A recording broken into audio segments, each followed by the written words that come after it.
afternoon, everyone. Welcome. Executive Director Radu, will you please call the roll?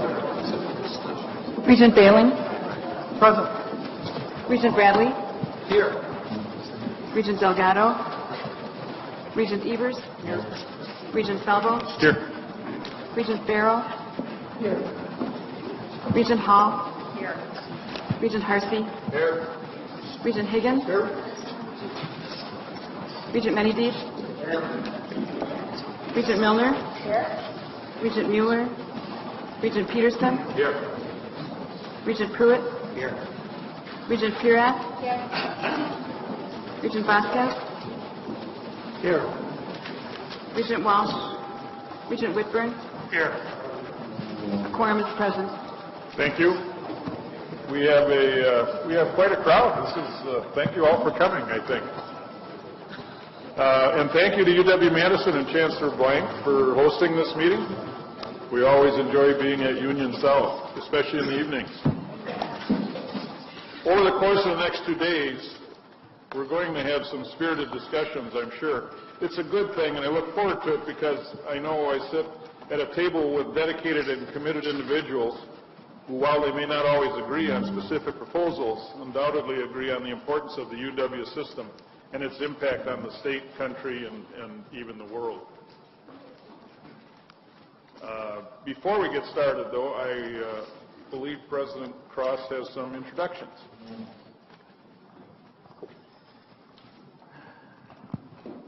Thank you, Regent President Falbo. Good afternoon. Yes, I still have a bit of laryngitis. On behalf of the university and the board, I'm pleased to welcome Stephen Fritz. Stephen, would you stand up? Stephen has recently been named provost at UW Green Bay. Steve was previously interim dean of the Honors College at Texas Tech University from July of 2010 through December of 2013. Before that, he served as president of Midland Lutheran College in Nebraska, New England College in New Hampshire, and Hiawassee College in Tennessee. He studied history and international diplomacy and earned his PhD at the University of Kentucky. Welcome, Stephen. Welcome.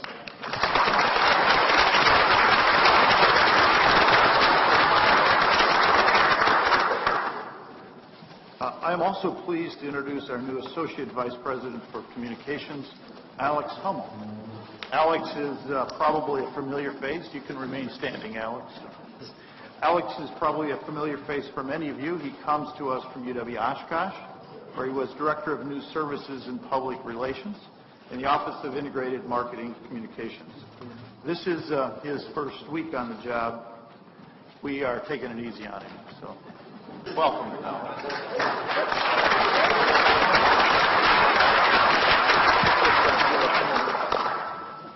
Thank you, President Cross, and welcome to Wisconsin weather, Steve.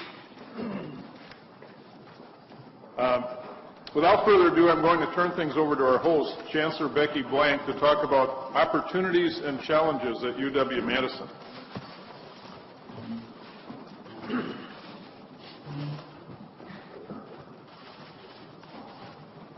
Thank you very much, Regent Falbo. I'm delighted to be here. It's always a pleasure to be invited to speak to the Regents. I am going to start by celebrating some of the many, many good things that are happening on the University of Madison campus. I wouldn't be doing my job if I didn't take advantage of this opportunity to do that. But I will then segue into some of the real challenges and talk about some of the implications of the current budget proposals on our campus and what they might mean. So we have been celebrating a really great year at UW-Madison. 2014 was a record year for education.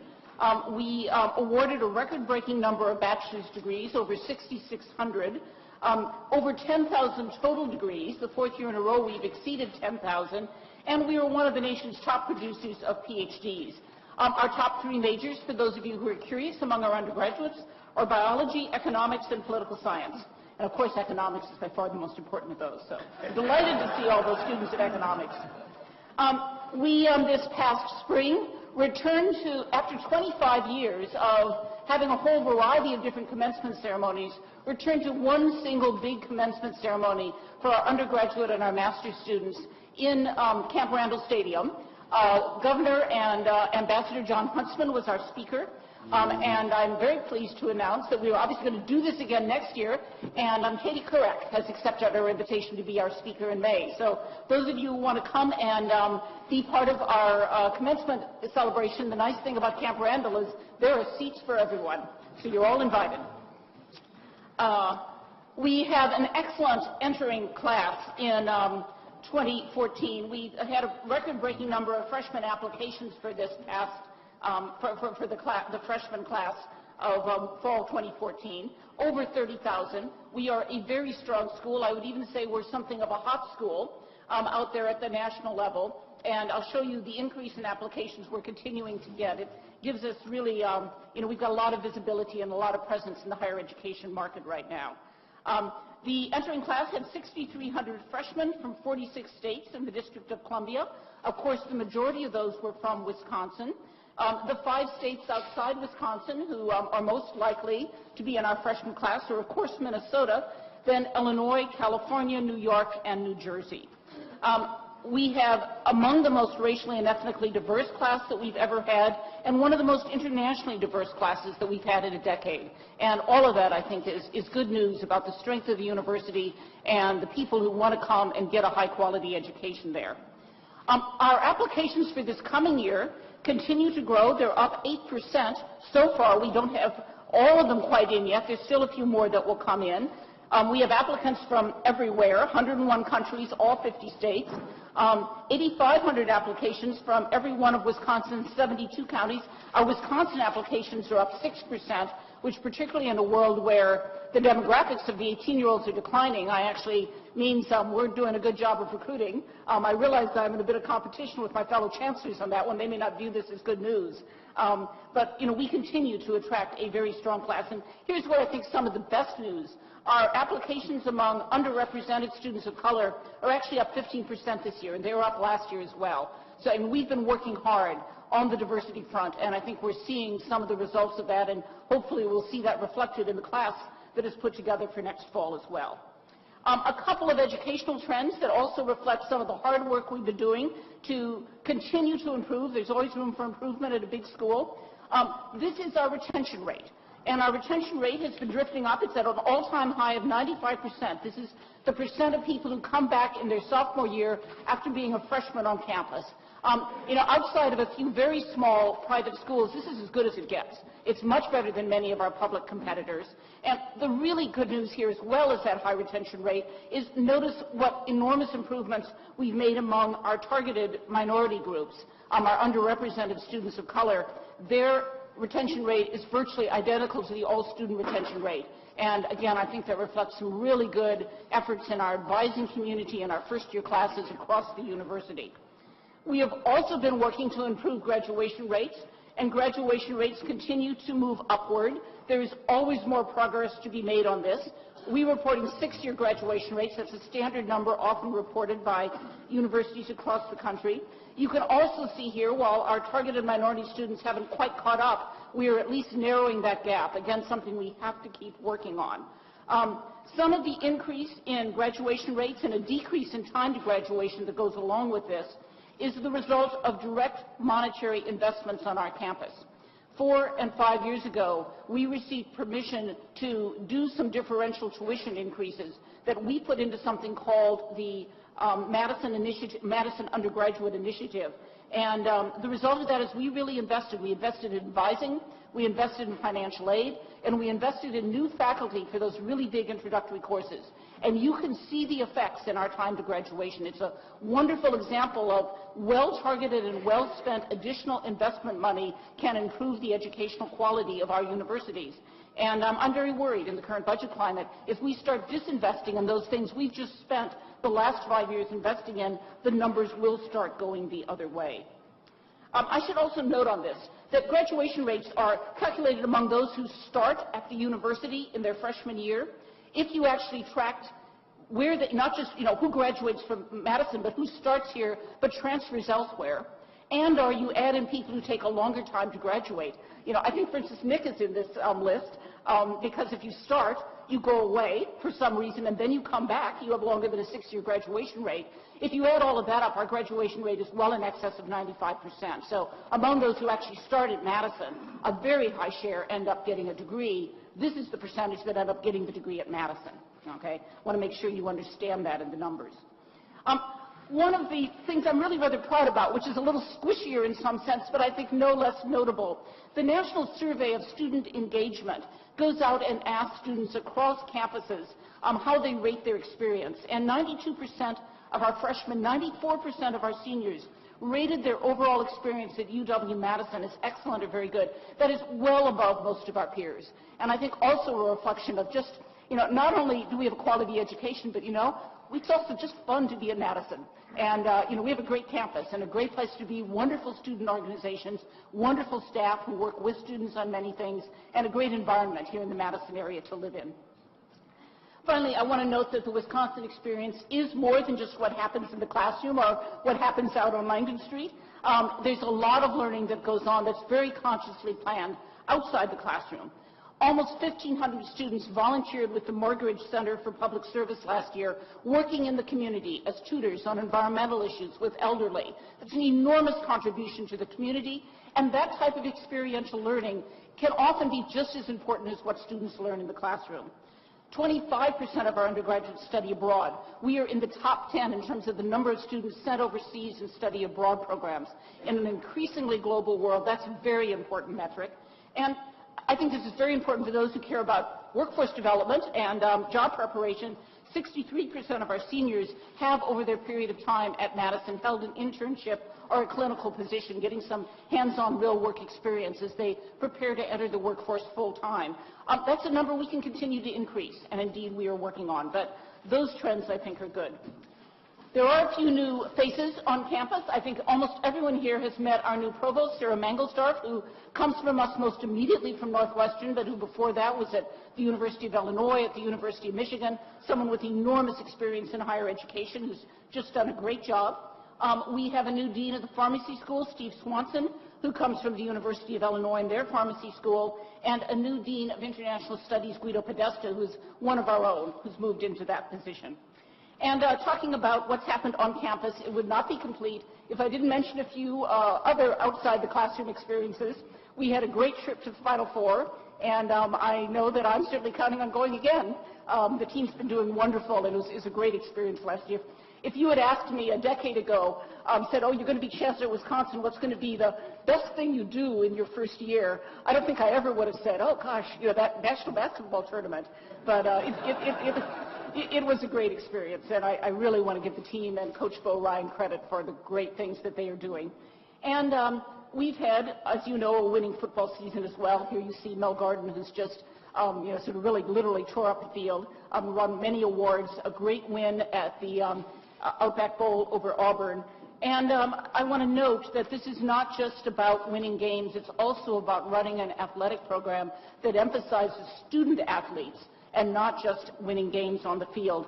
We had 3 academic All-American student athletes named this past year, 8 academic All-District students named, 46 Big Ten Distinguished Scholars, and 196 Big Ten academic honorees. And our average grade point average across all teams and all student athletes is over 3.0. And you know, that to me says as much about the quality of this program and what our coaches are coaching and talking with their students about as the win-loss record on the field. Let me segue from students to research. It's the second mission, to be innovative, to advance knowledge, to search for truth, dare I say. We have a wonderful faculty and a wonderful set of staff who work on many, many research projects. One of the coins of the realm is how many faculty do you have elected to these really big, well-known national academies. And we had 11 UW faculty elected last year to either the American Academy of Arts and Sciences, the National Academy of Engineering, or the National Academy of Sciences. That's a wonderful number. In fact, I just heard we've got 2 more engineers elected to the National Academy of Engineering this year. Our faculty win all sorts of awards. These are just three. Believe me, this could be a very, very long slide. Francis Halzen was named the Smithsonian Innovator of the Year. He's the person working in Antarctica on how the universe is changing. Yoshi Kawayaki, who is a researcher on flu issues and has been very involved in the current Ebola debate, won the Popular Mechanics Magazine Breakthrough Award. And on a somewhat different note, Richard Davis in our music department was the NEA Jazz Masters Fellow named this past year. And I could keep going on this, but those are just three. Very important is not just what happens with our senior, well-known faculty, but our junior faculty. And I'm not going to read through this list, but this is some of the things that our younger faculty on campus, some of the awards that they won and the recognition they had. And this, too, I think is a very important list of what the sort of people that we're mentoring. And these people who got these awards are, of course, the senior faculty who are going to be making some of the real breakthrough discoveries of the next 10 and 20 years. What does this research look like? I could talk about this for a long time. Let me just give three examples of research that are driving innovation and reaching out and changing what happens in this state, this nation, and this world. First of all, we had the largest federal grant that we've ever received awarded this year, a record-breaking $70 million grant that will be paid out over 7 years from the National Institutes of Health. We're leading 11 universities with this grant, looking at research on asthma and children's asthma and how it interacts with environments, and essentially asking what is it that we can be doing, what more do we need to know about asthma and its causes, conditions, consequences, and how do you apply this research in the field to actually reducing the epidemic of inner-city asthma in this country. We have a wonderful 5-year, $10 million grant that we received from the USDA to look at dairy sustainability. And as you know, for 166 years, we've been leading in dairy research. This is one aimed at identifying practices that farms can take on to adapt to changing climate conditions, anything from changes in rainfall to changes in greenhouse gases. And this also is a big collaborative project in which we are directing a project that 7 universities around the country are involved with. Finally, we have this great initiative that just started called the 4W Initiative, Women and Well-Being in Wisconsin and the World. It's being led by our School of Human Ecology, together with the Global Health Institute and the Department of Gender and Women's Studies.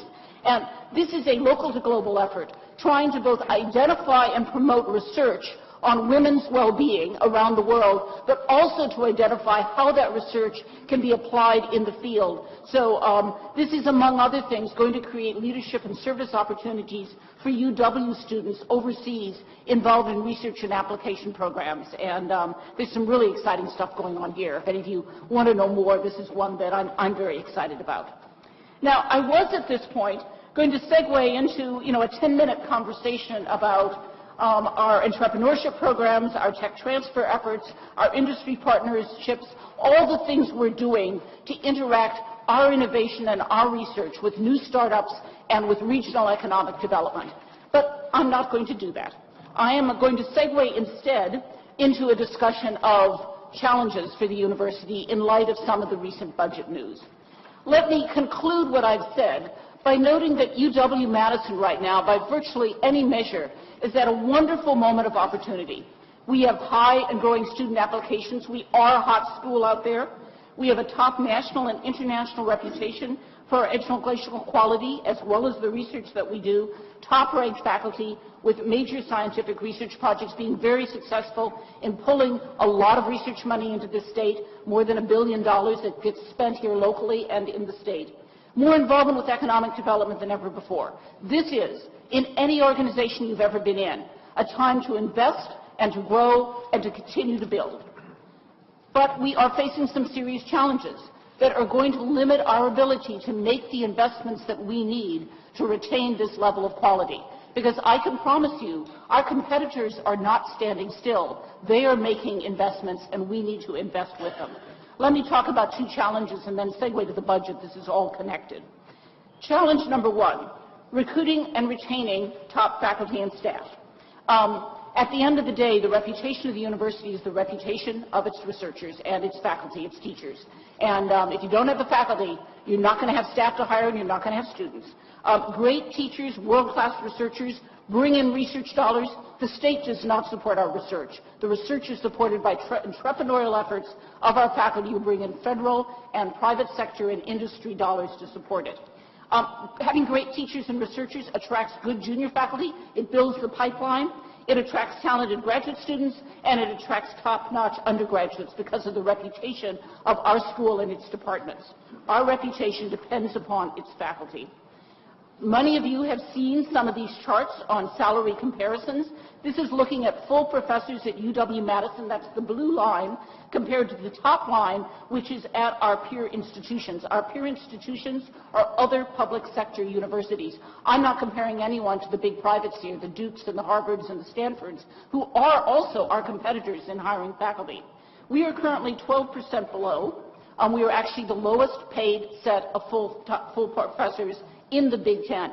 This is not a good place to be when you want to attract and retain your top faculty. And I worry about this more than almost anything else. I need to do more to invest in my faculty and need the resources to be able to do that. Hiring top faculty is expensive. We extended 143 offers last year. We had 101 accepted. That's actually, for those of you who don't work on higher education, that's a very good acceptance rate. Most of those faculty had multiple offers around the country and in some cases around the world. 52% of these faculty required startup packages beyond their salary of $100,000 or more. Many of those people, of course, were in the sciences because you expect startup packages in labs and in research work, particularly in the sciences. I would note that we already have our first casualty from this budget debate in terms of our faculty. The School of Medicine and Public Health was in the final throes of hiring a really top researcher into directing one of their centers. And that individual who was making his final decision this past week sent an email to a number of us in the last several days saying that he is not coming. He's been following the news in Wisconsin, and he's really afraid that if he comes here, we will not be able to invest in research in medical science of the sort that is needed in the years ahead to be the sort of place that he wants to be at. Okay? And that will be only the first of many casualties as a result of what's happening in this state and of the many newspaper articles, not just in Madison, but around the country, about disinvestment in higher education in Wisconsin. I'm going to skip this next slide. It's not just a matter of hiring faculty, it's obviously a matter of retaining faculty. Salary, not surprising from the numbers I've shown you, is the most common issue reported as a consideration when people take an outside offer. The average outside offer at UW-Madison comes in with a salary offer that is 42% above their existing faculty salary here on campus. That tells you how far below we are and how much predilection people have to thinking about leaving. Because if you can suddenly increase your salary by 42%, you've got to look really seriously at those other offers. We have to match those when people get outside offers. We've got to be identifying people who are at risk of outside offers, making sure their salary stays up to market. Because by the time people get an outside offer, they're often halfway out the door. They've really thought about it hard. So it's not just a matter of matching offers. It's a matter of working to retain people at risk of these offers. Between the last 5 years, 2009 and 2013, UW-Madison made over 1,000 faculty salary adjustments to faculty considered to be in potentially high demand by other institutions. Despite all of that, as you know, we've had very few across-the-board salary increases, and we continue to lag our competitors quite a bit on the salary front. We have to change that. Here's an indication of what's been happening to our retention offers. The size of the bar is the number of the number of outside offers our faculty received in that year. The dark blue is the number that we won, that we kept people. The light blue is the number of people who left. Notice that as the recession hit, there were some schools that weren't very affected by this, and they went rating. And even as the recession has declined, we are still being rated. And I can promise you at UW-Madison, as a result of the headlines of this past week, we are going to have a huge increase in outside offers to our faculty. They will come rating our best faculty. We have to respond. Now, last year we actually did pretty well. Out of 170 retention efforts, 156 were successful. We lost only 14 faculty members. but you cannot afford to be complacent given where our salaries are sitting relative to market. This one, as I say, this keeps me up at night. It's a nice edge of how do you keep good faculty in the face of paying them too little. Second challenge, meeting shifting educational demands. I know the Regents have talked about this quite a bit in recent months. We've got a big movement into STEM fields on our campus. Among undergraduates, that's the bottom line. The percentage of students majoring in STEM-related fields has gone from 32% to 44% in the last 14 years. Among our graduate students, the shift has been 50% up to 57%. As more and more students move into a certain set of fields, it creates a number of challenges for us. We obviously need faculty to teach. You don't want to, these are the hot fields, you don't want to be raising student-faculty ratios and reducing services. We have to provide instructional space, and many of our big classrooms and labs are not set up to accommodate more students. We have to provide the tutoring and educational support, which is particularly important because we want to make sure that it's a cross-section of America and of our class that gets attracted to these STEM fields, not just the white men who have traditionally been in many of these fields, and attracting more women, attracting historically disadvantaged students often means giving, particularly in those starting courses, some additional support and tutoring that convinces people they can do this and then go on to further advanced courses and do fine. That means more advising, and then when they're ready to graduate, you want to do the sort of job counseling, internship placement, career assistance, that when they leave school, they're really ready to know how to make decisions and to move into the workplace. All of that requires investment. And, one of our challenges here is we have increased the size of our student body, in part response to budget cuts in previous years. And so it's not that there's a huge decline in the number of students in other non-STEM fields of the university. It's sort of like we increased the size and everybody went into a very limited set of majors, but we haven't reduced the size in any of our other majors. So finding new investment dollars to increase faculty and provide this sort of support is critical in a field that is essential for the future of this state and this nation. STEM workers are, in these whole set of fields, from engineering to computer sciences to biomedical areas, are, going to be the high-paid workers in demand in the years ahead. A top priority of this, which I must say I'm very worried about, is our chemistry building. You all toured it last year when you were here. My understanding is that it is not going to be in the current proposed budget, and I have to say that I'm going to do everything I can to change people's minds about that. As you saw what's happening to students in STEM, virtually every one of our majors in STEM requires chemistry as a prereq. We are currently running our chemistry labs from 7 in the morning until 10 at night, weekdays and weekends. And the labs are so old that there's a whole bunch of experiments that students should be doing to get hands-on chemistry work they cannot do in our labs because they're not adequately ventilated and can't handle the equipment that is needed. The longer we delay the construction of this building, the more we reduce STEM graduates in this state. We create backlogs that people can't get into chemistry. It takes longer to graduate. They can't move on into these fields that are high demand. So I'm really very concerned about the loss of the chemistry building. And this is one that should have been renovated a number of years ago, and to be waiting even further to start talking about the renovation is going to be a very serious problem for our programming in this area. All of this, of course, leads me to discussing challenges relating to the budget, what you've all been waiting for, right? Let me talk a little about the budget landscape that we are in Madison. As you all know, we were given a very clear charge 2 years ago when we got a $60 million reduction in the system. We were told not to take that budget cut, but to fill it with our reserves and draw down our reserves. And there was sort of an implicit sense of once you've used up the reserves, we'll replace that money then, but we need you to draw down reserves. So we've used up our reserves. I have, and this is not my accounting, it's the accounting of the General Accounting Board, $54 million in my discretionary reserves on a budget of $3 billion. Now, if the Regents were doing their financial responsibility correctly, you should fire me for that, except we've all been told to do this, right? I mean, this is way too little in terms of the risks that an institution of my size and complexity is taking and the sort of cushion that I need. But we did what the state legislature asked us to do.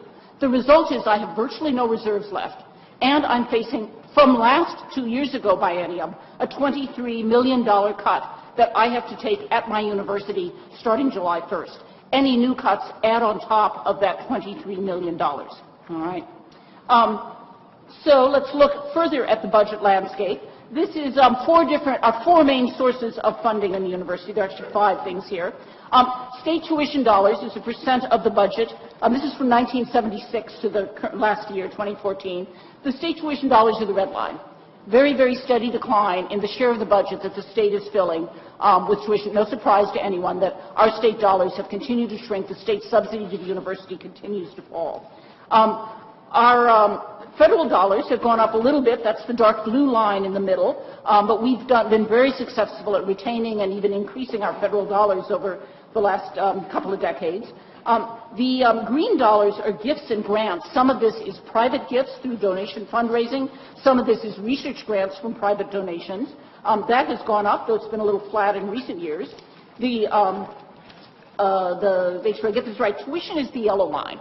And tuition dollars have crept up, but they have crept up. They haven't swept up as state dollars come down. And in part, we've been running the university more efficiently.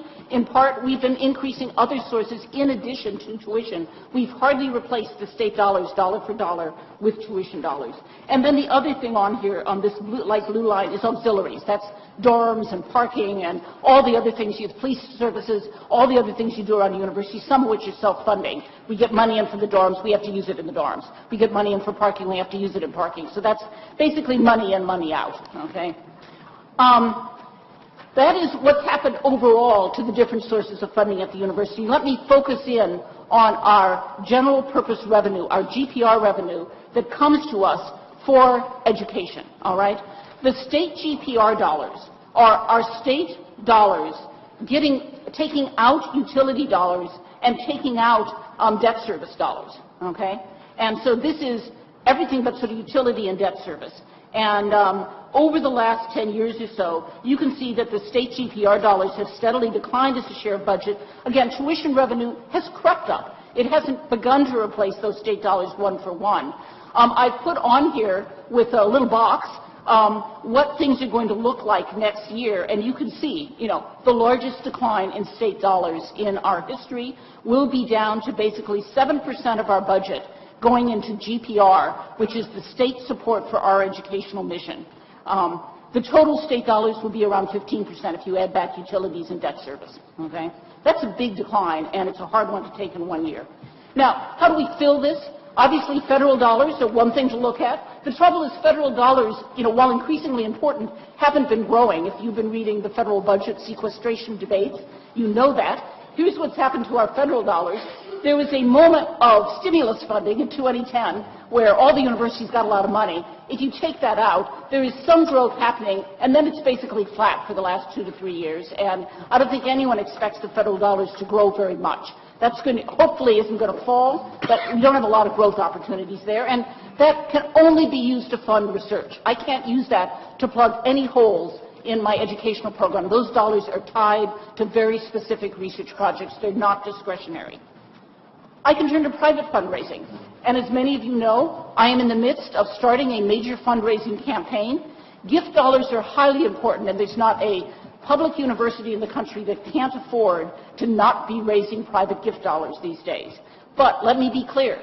Gift dollars, by and large, do not replace state or federal dollars. And in fact, most donors have no interest in giving to a university whose state dollars are declining because they think rather than getting something new, rather than funding something that wouldn't be funded otherwise, which is what they're excited about, we're just going to fill a hole with their dollars. And that's not very exciting for most donors.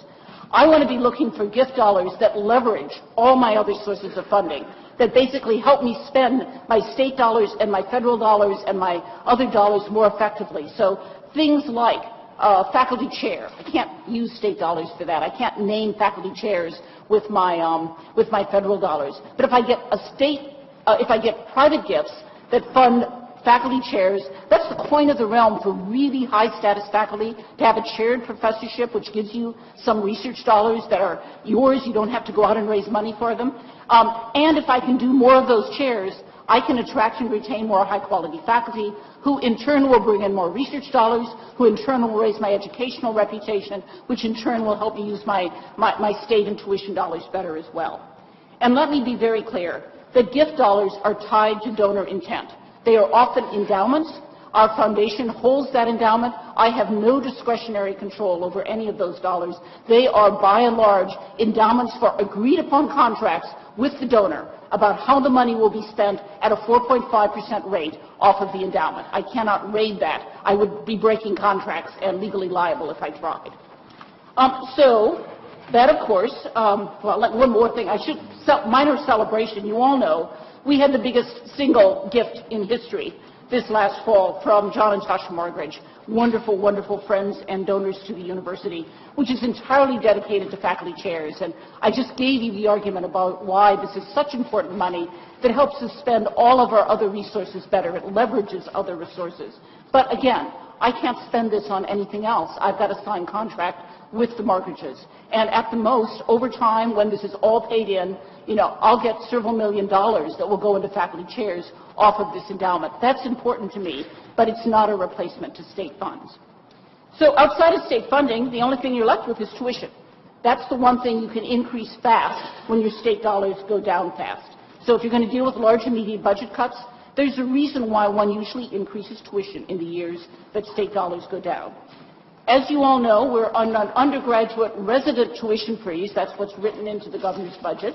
Here's where we currently sit at Madison relative to the other Big Ten peers. We're about in the middle, but, to be honest, 2 more years of a tuition freeze, and Indiana, Ohio State, and Purdue are almost surely going to go above us. We're all clustered at right about the same level, and we'll be at the very bottom of the Big Ten. And then we're going to be looking at that and saying the long-term perspective of the Regents and the university had been we should be around the median, right? And we're going to have to get further up towards the median, in part to fill some of these budget holes, in part to reflect our market quality. I shouldn't be the cheapest school in the Big Ten. So that leads me to look at non-resident undergraduate tuition, okay? Here we are at the bottom, or very near the bottom. And I've just told you, our applications are up. We're a hot school. I've got more people applying every year. Because I have a cap on the number of non-state students that I can take, that means that the likelihood of getting into Wisconsin is harder and harder if you're an out-of-state student. I've got real market power here. I can raise my out-of-state tuition without in any way threatening the quality of my institution or the quality of the applicants at all.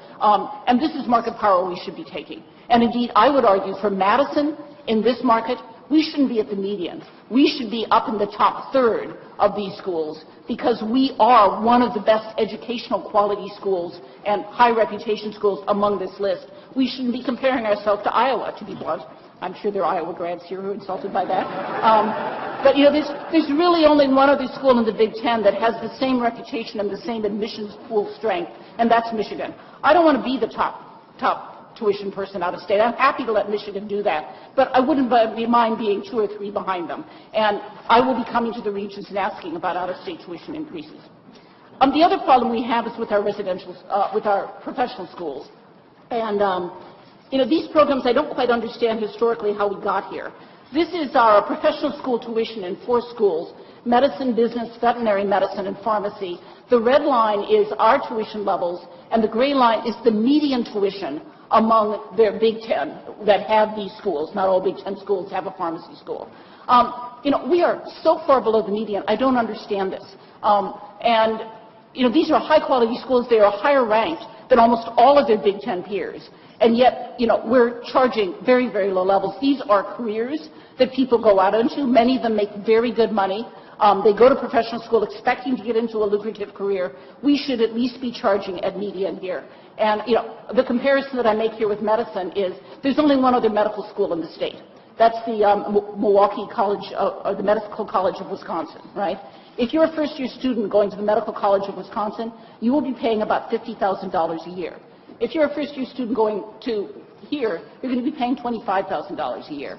And, the services that we're supposed to provide are basically identical. That is a problem, and it's hard to do that. Here's our out-of-state tuition for professional schools. I understand this even less. We should at least be at the median in these markets. And again, our schools are higher quality. Here's a little anecdote. The veterinary medical school, our out-of-state tuition for veterinary medicine in Wisconsin is below the in-state tuition for the University of Illinois.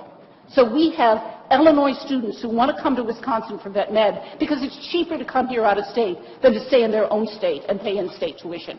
That makes no sense at all. I'm going to be coming to the Regents to talk about this, as you might expect. Right. And let me note, I can't say this strongly enough, when you raise tuition, you can't just multiply the number of students by the tuition increase and say that's the new money you get. You have to put some of those tuition increases plowed back into increased financial aid that will not fill a hole, but will let you continue to attract a diverse class with some low-income students, with some first-generation students, with students who wouldn't be at these schools unless you help them. And we want to do that, too. So you've always got to look at the net gain out of a tuition increase, not the gross gain. All right? So let's talk about the state cuts at Madison. This is just an example of what's happening at my school. We start with a $23 million budget deficit from 2 years ago that we have to fill, that we took but filled with our reserves, and our reserves are now gone. Add on to that our share of the $150 million a year proposed cut in the governor's budget. That's another $57 billion because our historical share is 38%. Now, when you start looking through the budget, you find there are a number of other things in there beyond that $150 million. For instance, several years ago, the state committed to going into matching money in order for us to create and get a large federal grant to establish the Wisconsin Bioenergy Initiative. We were involved in that at the university. A number of industry people were involved in it, and we went to the state, and the state put up money as well. All of us put up matching money, which was required by the federal grant, multi-year grant. That money is canceled in this budget. I've made a commitment to the federal government. I've got to pick it up. Okay, the state I thought had made a commitment, but turns out they didn't. So I've got an additional $3.5 million there. As many of you know, the state is eliminating its municipal service payments. I actually think this is a low number. We're probably closer to 3 or 3.5, but we're going to have to pick those up. There are other things we're still trying to figure out. I think at a minimum, we're going to be facing $86 million in costs at Madison that we're supposed to have out of the budget by July 1st of this summer. Okay? In addition, and I have to count this, I told you about the fact that I was going to have a lot of faculty retention offers, and that I had to match those outside offers. I'm going to have to spend around $5 million just to retain my top faculty, and I can't afford not to spend that, or we might as well go home, because then I'm no longer the quality institution I was. So I've got to count that money as necessary. It's got to be spent this year. So my goal for this year, at a minimum, is about $91 million that I have to make up. And I will tell you, this cut is just too big.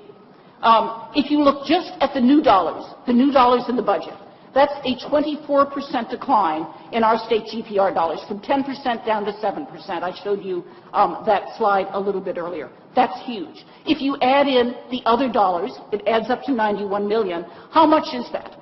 It is the equivalent of getting rid of 1/3 of my faculty. It is the equivalent of getting rid of more than 1,000 of my staff. Imagine a private company about to lay off 1,000 people in the state of Wisconsin. That would get headlines.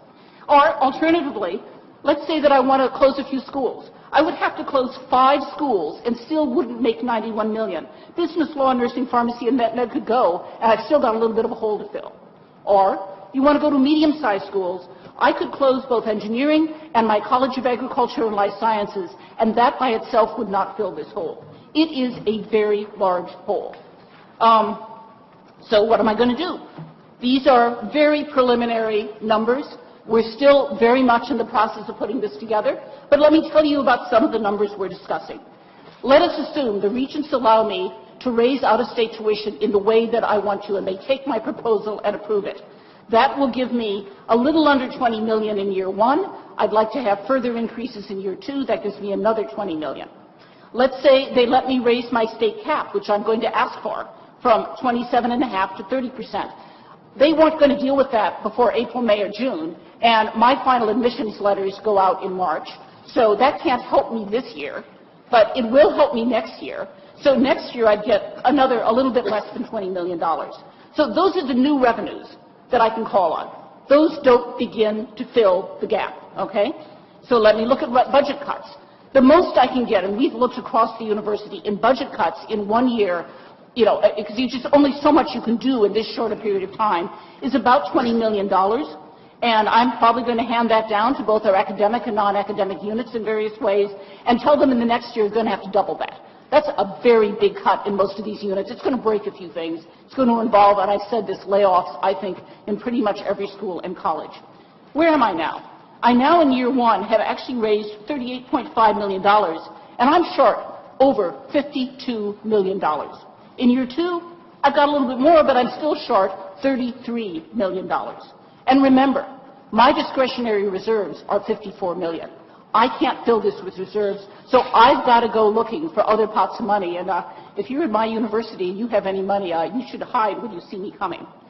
I don't know what I'm going to do. Jerry is going to ask me, so Chancellor Blank, how are you going to fill this hole? And the answer is, I don't know right now.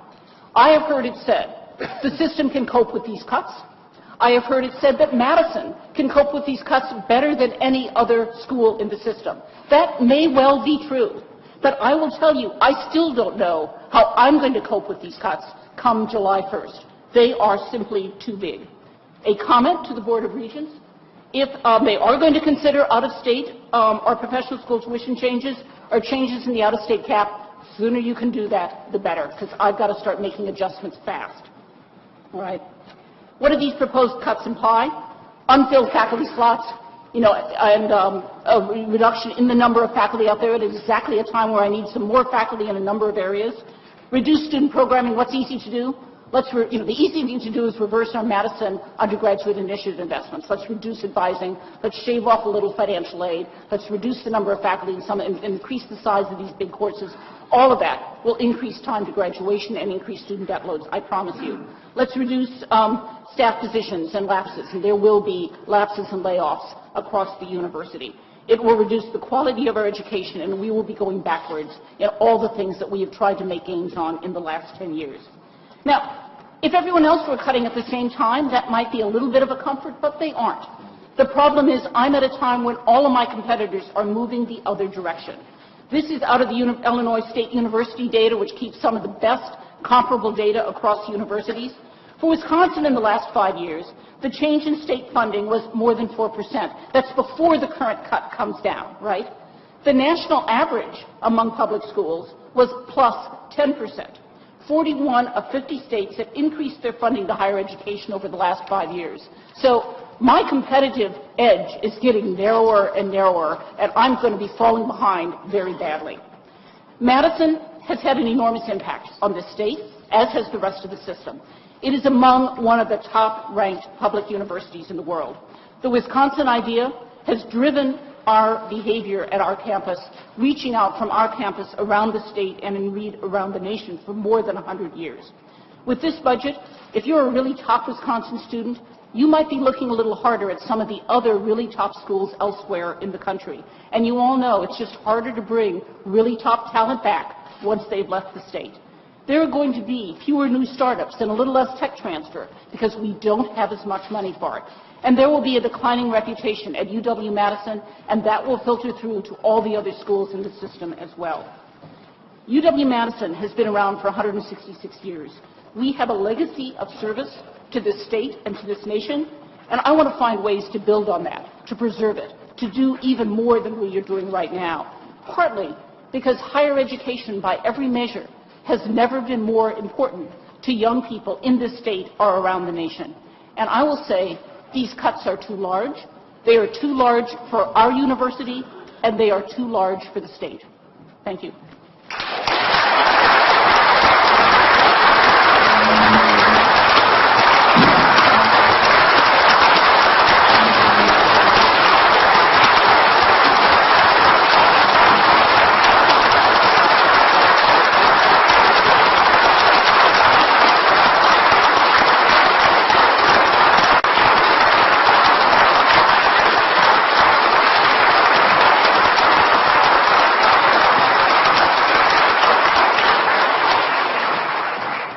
Are there questions? I can't wait till April. Thank you, Chancellor. Any questions, comments for the Chancellor? Chuck? Yes, Chancellor, thank you. I was particularly interested in your comparisons to peer institutions and how that all works. And you cite 41 of 50 states that have increased funding to higher education. And I know you talk a lot to your peer institutional leaders about challenges that you're facing, and I guess I'm I'm wondering, since Madison does compete in a national, international, even a world economy, are you aware of any state or any peer institution that is facing the combination of significant cuts and tuition and four-year tuition freezes? I mean, is there any other peer institution that is facing anywhere near the challenges that you've identified here today? I am not aware of it, if there is. Thank you. Any other questions, comments? Thank you, Chancellor. Okay, thank you. I know we're all eager today to learn from our administration about the details and impact of Governor Walker's biennial budget proposal for the UW system and its institutions.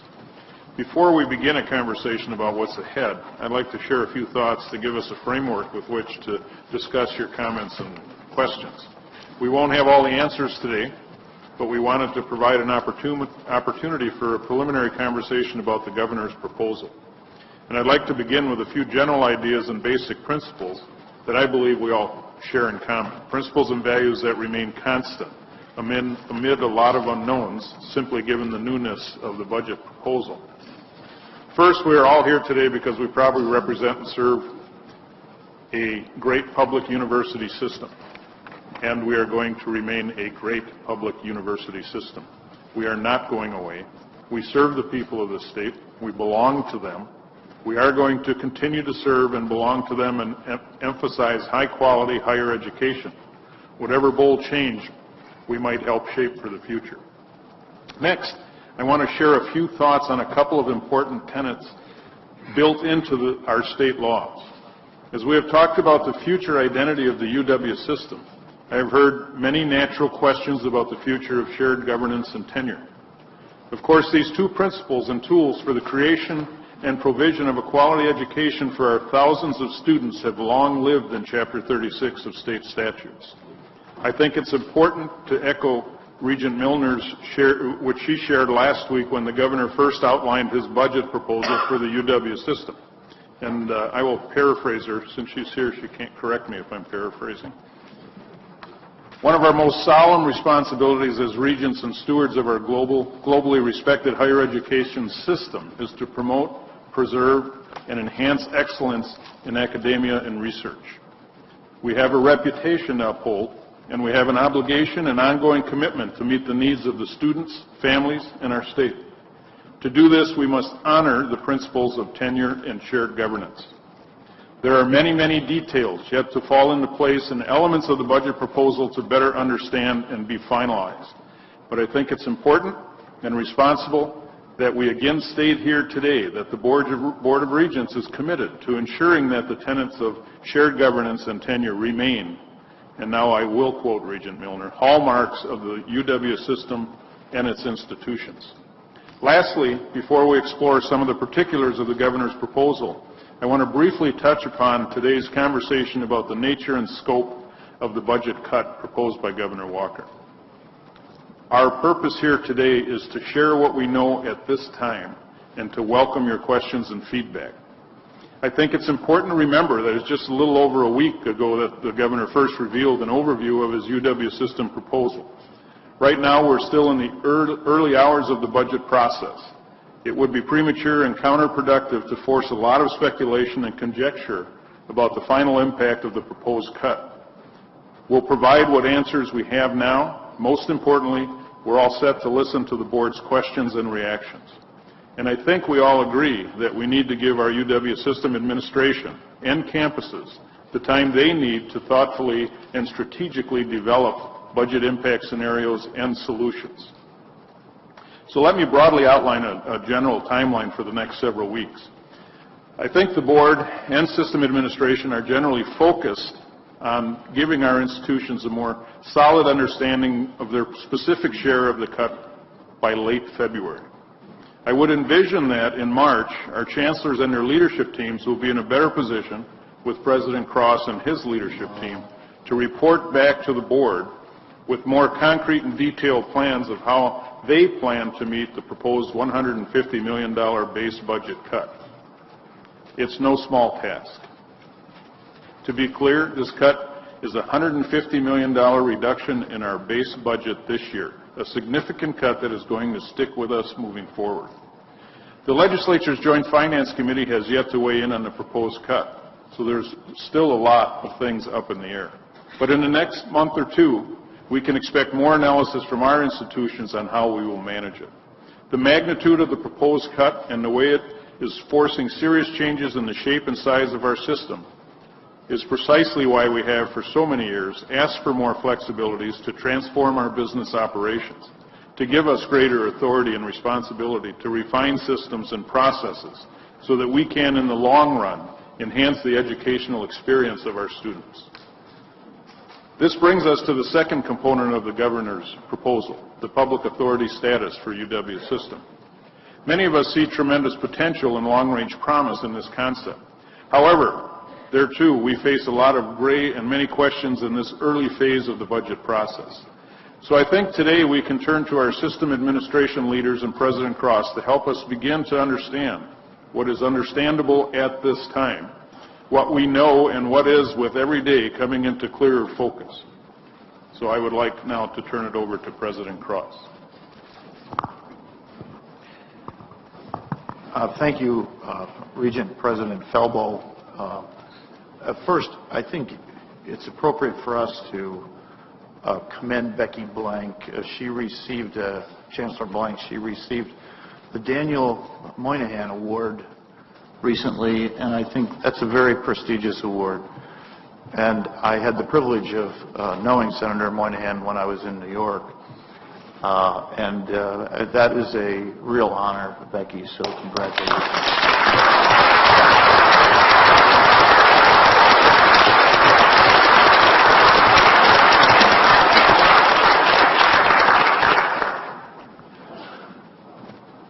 Before I begin, I would like to note that with respect to the, I'll use this word, controversy over the UW mission statement, the Governor's office has just recently issued a statement which explains what happened, and I think he does a very good job of that, and I'd like to thank him for that.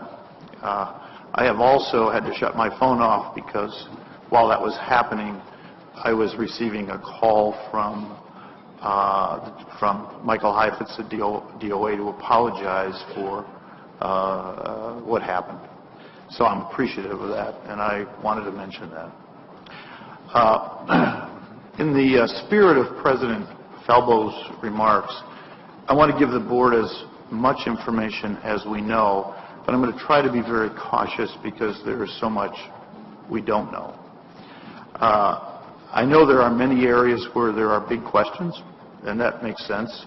There are moving pieces. So we'll attempt to give some framework for a lot of this. We'll do our best to respond to your questions. Please don't be offended if we say we don't know. Give us a chance to look at this further. While doing that, we're asking you to help ask questions. Probe for us. I heard an analogy this morning that in some ways this is like the Olympic circles with 5 different rings interconnected, and it's so easy to miss little things and not see that.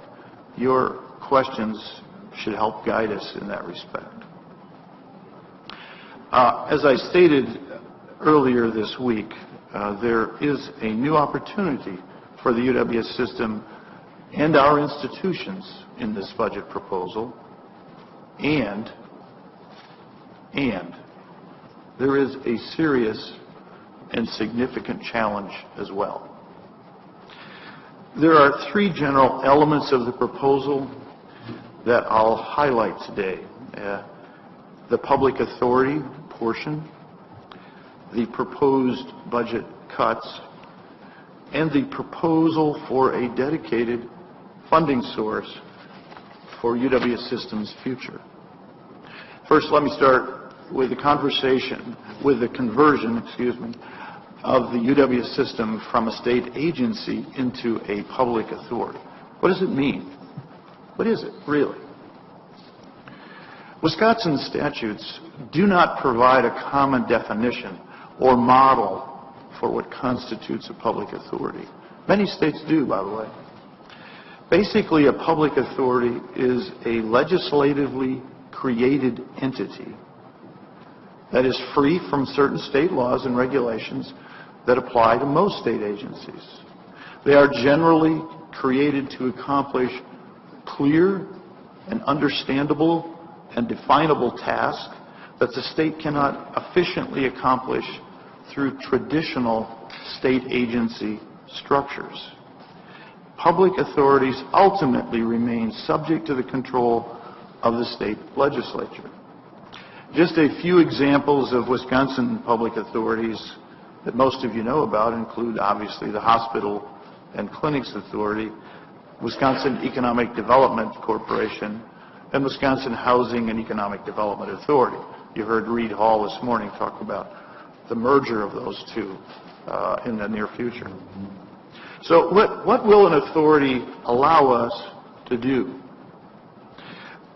This system authority proposal acknowledges that the UW system is a unique and critically important organization with a need to operate a large portion of this $6 billion operation more like a business. A UW system authority would be able to manage operations more efficiently and with greater long-term certainty through not just one or two new operating flexibilities, but an entire package of new flexibilities. More and more states, in fact, Wisconsin is only one of 4, that is still, where the university is still considered and treated like a state agency. More and more states have moved to or are moving toward these flexibilities. How they do that varies in form and structure across the country.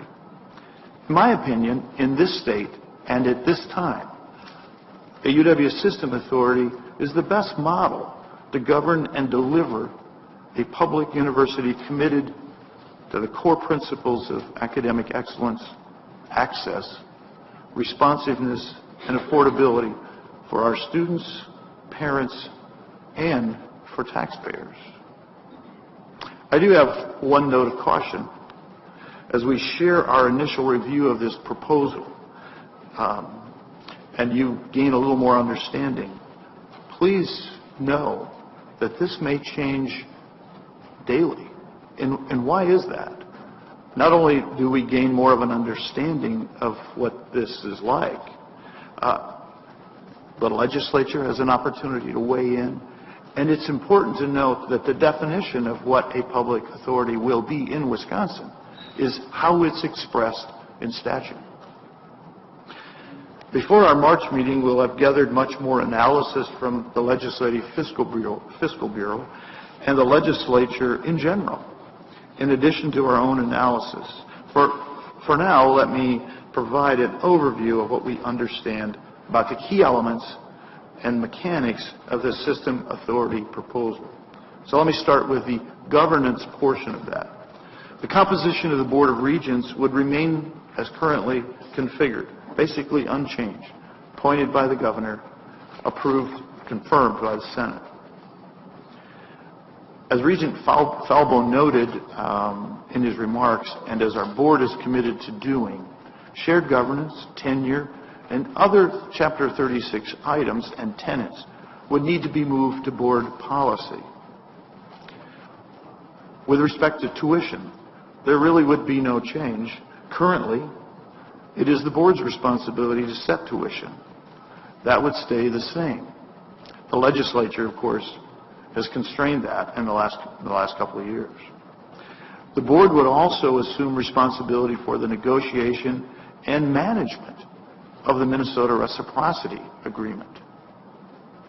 On capital planning, all UW system capital or building projects, regardless of fund source, would be exempt from DOA design and contractor oversight. DOA would still manage the bidding process for all projects more than $760,000. GPR-funded projects would continue to follow existing processes for approval, for enumeration, and for inclusion in the capital budget. That's a considerably streamlined process. Non-GPR projects, revenue projects typically, more than $760,000 would require only a one-time approval from the State Building Commission. The DOA would negotiate a renewable 75-year lease for all UW system buildings. The lease would need approval from the Joint Finance Committee. The state would own the land and the buildings, of which we would lease from them. Any improvements, renovations, and new construction on land lease from DOA would become property of the state. With respect to procurement, purchasing, risk management, etc., all procurement and the policies needed to manage the procurement process would be given to the Board of Regents, the Board of the Authority. The Board would be responsible for managing vehicle fleet policies. The public authority would remain in the state's insurance program. With respect to human resources, the existing HRD and UPS systems would take effect as scheduled in July. Those are flexibilities we secured over time, but we secured them, and we are working on implementing them this July, and those would continue and will continue. The board would have the authority to create pay plans. It does not currently have that authority. The new system authority would be removed from the compensation reserve. Our employees would become public employees who would continue to participate in the state's retirement and insurance program. With respect to our budget, there would be a single block grant from the state to the university for operations and a separate appropriation for debt service. Our budget would still be subject to emergency budget reductions. Obviously, we didn't want that in there, but I guess that wasn't a time for humor, right? The responsibility for payment in lieu of taxes, often referred to as PILT, would move from the state to the system authority. Currently, I think you heard Chancellor Blank estimate that that was going to be about $2.5 to $3 million. We think that would be between $6 and $10 million annually to the system. In the area of financial management, we wouldn't see much of a change. In regard to financial aid, the tuition assistance grant, often referred to as TAG, the limitations that are on that would be repealed, as well as other regulations or limitations for how we might choose to distribute financial aid. With respect to accountability and how we report to the legislature, most reporting requirements have been repealed, if not streamlined, in the process, in the language that we have seen. However, accountability reports as they are currently required under Statute 3665 are still retained. It's about 43, 44, 45 different reports. Finally, just a quick note about two attached agencies, the State Hygiene Lab and the State Veterinary Diagnostics Lab would be moved to DATCAP. This change does not affect our bottom line. That's basically pass-through money. So let me talk a little bit about the system authority in summary. The proposal offers flexibilities as a complete, all-in-one-box arrangement. And for several years, we've been attempting to pull one or two off at a time and gain more of them on an individual basis. This will give us greater, and I want to emphasize this term, long-term cost savings. Many of these savings would only accrue if you're spending money.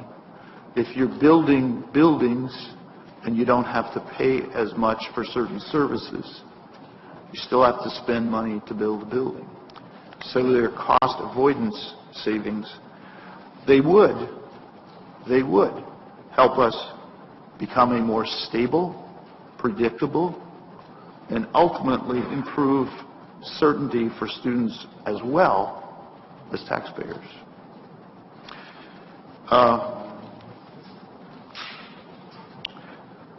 Seeking and securing flexibilities on an individual basis, which we've been doing in various forms for over 40 years, really has been very, very difficult. And our success has been limited. We achieved some, most recently in the last 3 or 4 years. In many cases, only to be told that you really can't do that. There is a lot to be positive about in the system authority proposal. However, much more analysis and examination and understanding needs to be done in the weeks ahead. Now, let me share some information about the proposed budget cuts, my second point. The proposal would be a very serious challenge. Without getting into detail, because we have to do a lot of work before we do that, I think Chancellor Blank laid out the broad kind of impact on her campus, and I think I could do the same. I could ask each of the chancellors to do the same at this point for their institution. But it's important that we not look at this in a rhetorical or inflammatory or emotional way, but we have our facts clear. This is a serious budget cut proposal. It is significant. So let me walk you through what it is and help, I hope, bring some clarity. And I say hope because that is a challenge too. The proposed budget cut is $150 million in year one, which remains through year two. And in biennial math, which is some form of alien math, you count that by accumulating the savings to the state. So the savings to the state is $300 million. So that's how they look at that, even though the actual cut is $150 million. So over the 2 years, they're saving $300 million. So let's start with what our Red Book base is. And if you have a piece of paper, feel free to sketch this on it. Our Red Book base for this current year is $1,178.2 million. $1,178.2 billion. When you make DOA adjustments, when you pull things out of that, and those numbers always get adjusted, and they keep getting adjusted, so it's an ongoing thing. But we have a base of $1.142 billion after those adjustments have been removed. $1.142 billion. So technically that's our base. Now I'll start subtracting some more from that. After removing debt service allocations, remember that's going to be treated separately, and some other adjustments that have to occur from that amount, our new net base is $919.5 million. $919.5 million. So from that base, if we take $150 million away from that, we have $769.5 million for the 15-16 year, beginning this July.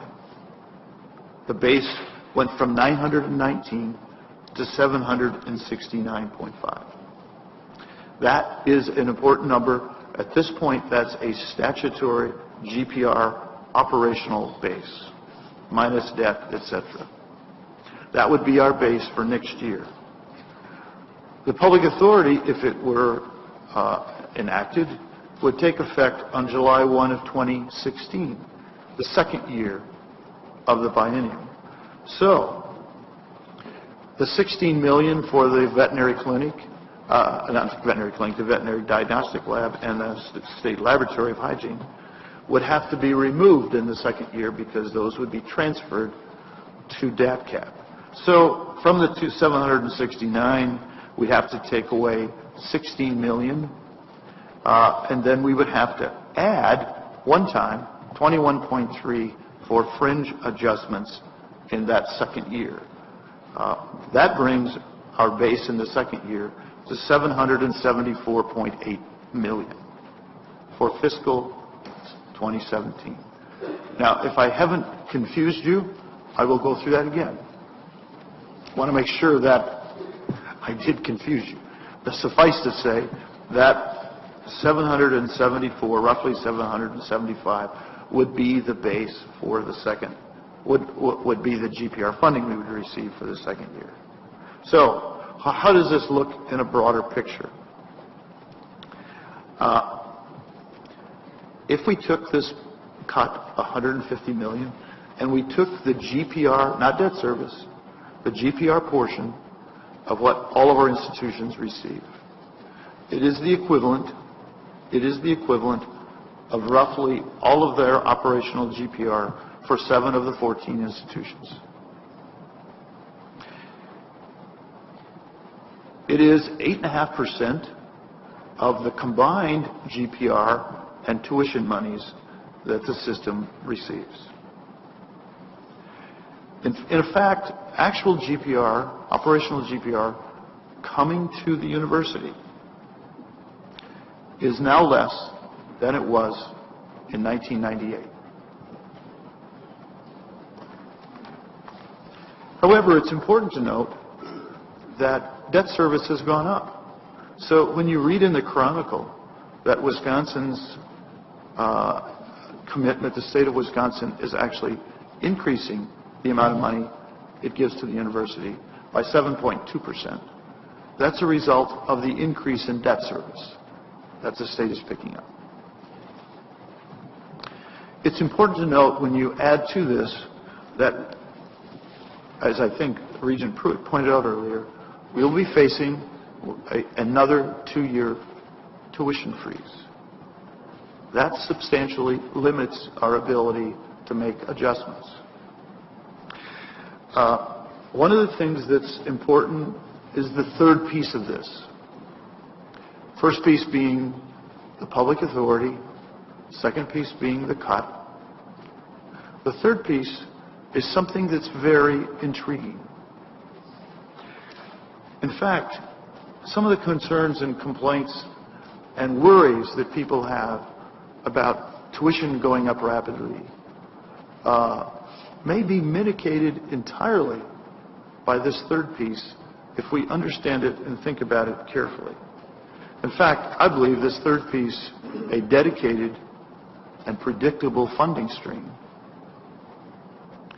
would actually make tuition very rational, very reasonable, very predictable, and very forecastable, if I can use those two words, in the future. I think we can, before I spend a little time on that dedicated funding stream, I think we can all agree that the serious budget cut we're grappling with is not where we want to find ourselves in a few years. We have responsibility to try to take this on, deal with it responsibly and rationally, and we also have an obligation to do all we can to mitigate the impact of these cuts should they happen. This is why it's important as we attempt to look at and manage this significant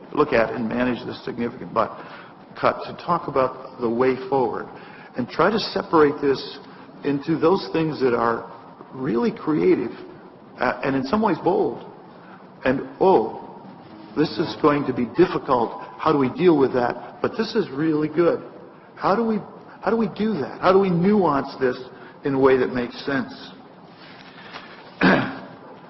Once our base is established with a dedicated funding stream, we would receive an annual consumer price index adjustment on our base. Our most recent understanding of the current language is that we would receive our base CPI beginning in the 2018-19 year, not the first year. As I mentioned before, this dedicated funding stream provides predictability, stability, and consistency.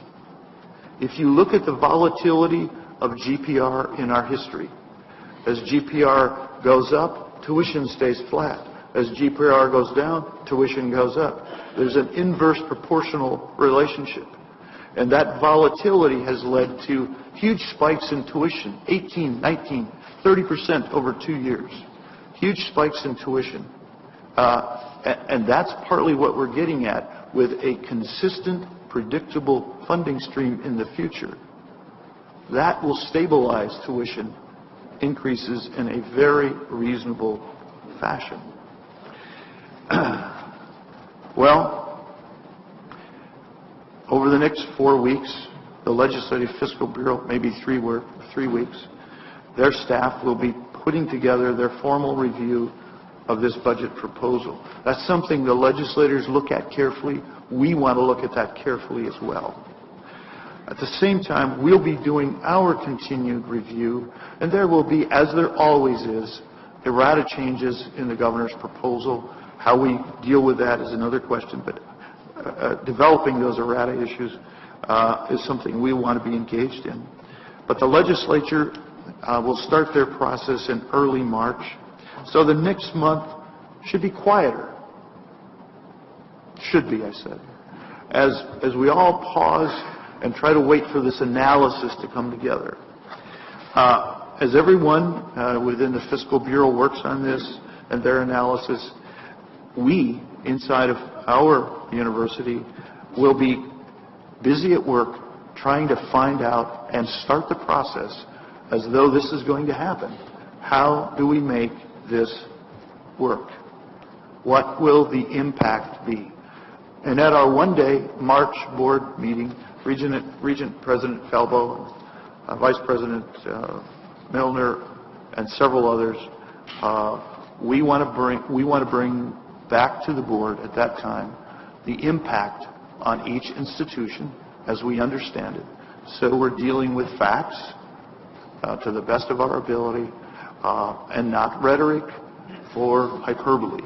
That's our goal, so you have in front of you what we know and the impact of that on this wonderful institution. Thanks, Regent President Falbo. Thank you. Get this up here for both of us. Discussion. We want to go around the table, or I'm going to just recognize you as you raise your hand.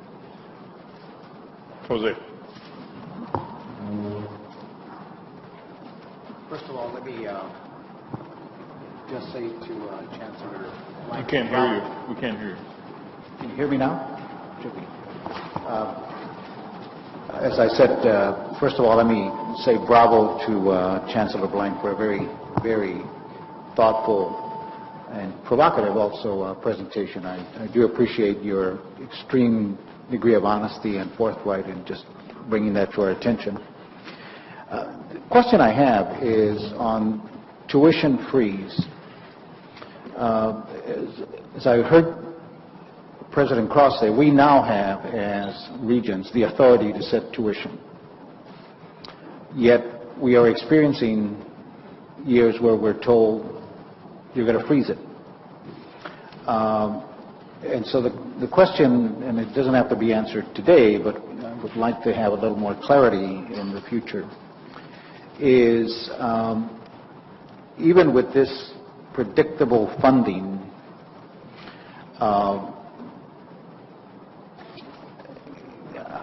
I'm nervous when I'm told you're going to have tuition, the ability to set tuition, but we also have the authority and power to say when we're going to change the funding formula when we declare that there's a fiscal crisis.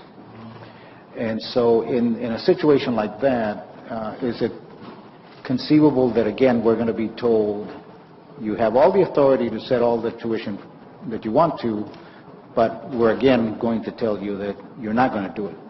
I get a little confused when I'm told you have the authority, oh, by the way, but we don't want you to do it.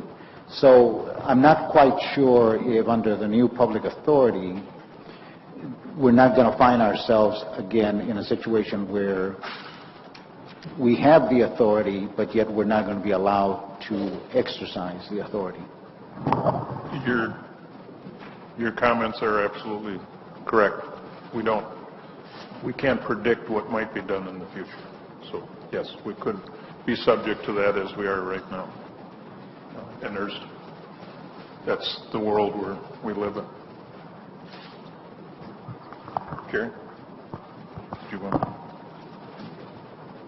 With regard to the public authority, President Cross made reference to statutory enactment. He didn't, however, make reference to the Constitution. Article 10 of our Constitution provides for a state university. That's not talked about a lot. The legislature can't change the Constitution. Only the people can at the end of the day. The Constitution in Article 10, Section 6 specifies that this state university, it can't be in Wausau, it can't be in Milwaukee, it has to be down the street from the state capitol. So this is not hospital authority. This is prospective university authority. We have a pattern in Wisconsin of challenging in the courts new initiatives, i.e. voter ID ends up in the court challenged, i.e. Act 10, many challenges. My concern is what would happen if we went forward here and ended in a destabilized situation where we might have a successful challenge in an injunction and then throw the very governance of the University of Wisconsin into a cocked hat. My constructive suggestion, or what I would argue might be constructive, others might say not, for our leadership to think about is, should we seek an AG opinion to see what the Justice Department thinks? Is this an appropriate constitutional question? Lawyers that I've talked with are not uncomfortable, but if we change our structure hastily, we could have an unintended consequence. Just a concern. Either one. You guys decide. When we hear from Regent Whitburn, I think what he's really saying is, on the public authority, the devil's in the details. And he's right. The devils are in the details, but at the same time, there's opportunity.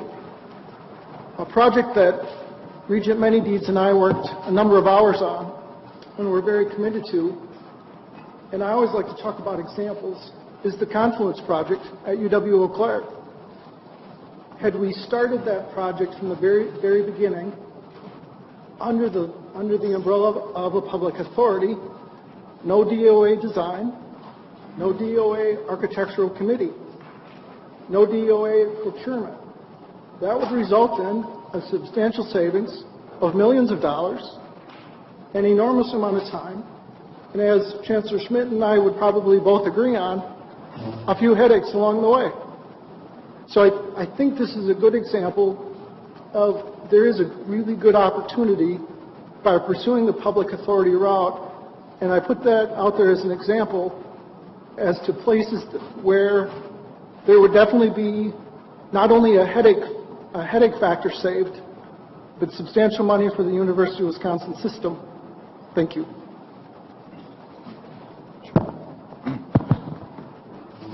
When Regent Whitburn talks about looking into what the ramifications are, I think it'd be wise for us to get such an opinion, and I think we have the resources to do that. Secondly, when Chancellor Blank asks us to look into other areas to help fill whatever gap it is, and I know we don't really know what that's going to be, but I think we should start thinking about what it's going to take to change the out-of-state cap, for instance, for this campus. We've done it before for reasons that were good at the time and now seem to be necessary to do again.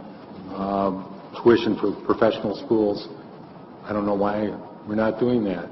So I think I'd like to know what do we have to do it, and how quickly can we do it, in spite of whatever the cut's going to be. Regent Manny-Deeds, I have asked chancellors and the staff put together the proposal to bring before the board in April for professional school increases, out-of-state tuition increases, and if they wish to increase the out-of-state enrollment, put that before the board in April. Thank you. Jeff? Yeah, first of all, thank you, Mr. President, for asking, and both Mr. Presidents as well as Madam Vice President for asking for feedback. One of the things I asked Frida Harris, one of the things I've always, back to the budget, away from the authority for just a moment, I've sort of wondered about and sort of tracked over the years has been the number of cents of the state tax dollar that goes to the University of Wisconsin. Because it sort of takes out of the equation how many dollars are coming in, and it's a pretty good indication of what your priorities are and aren't. And I think, in 1990, 12 cents of every state tax dollar went to the UW. In 2000, 10 cents went there. In 2010, 8 cents went there. And based on this proposed budget, as I understand it, 4.57 cents will go to this state university.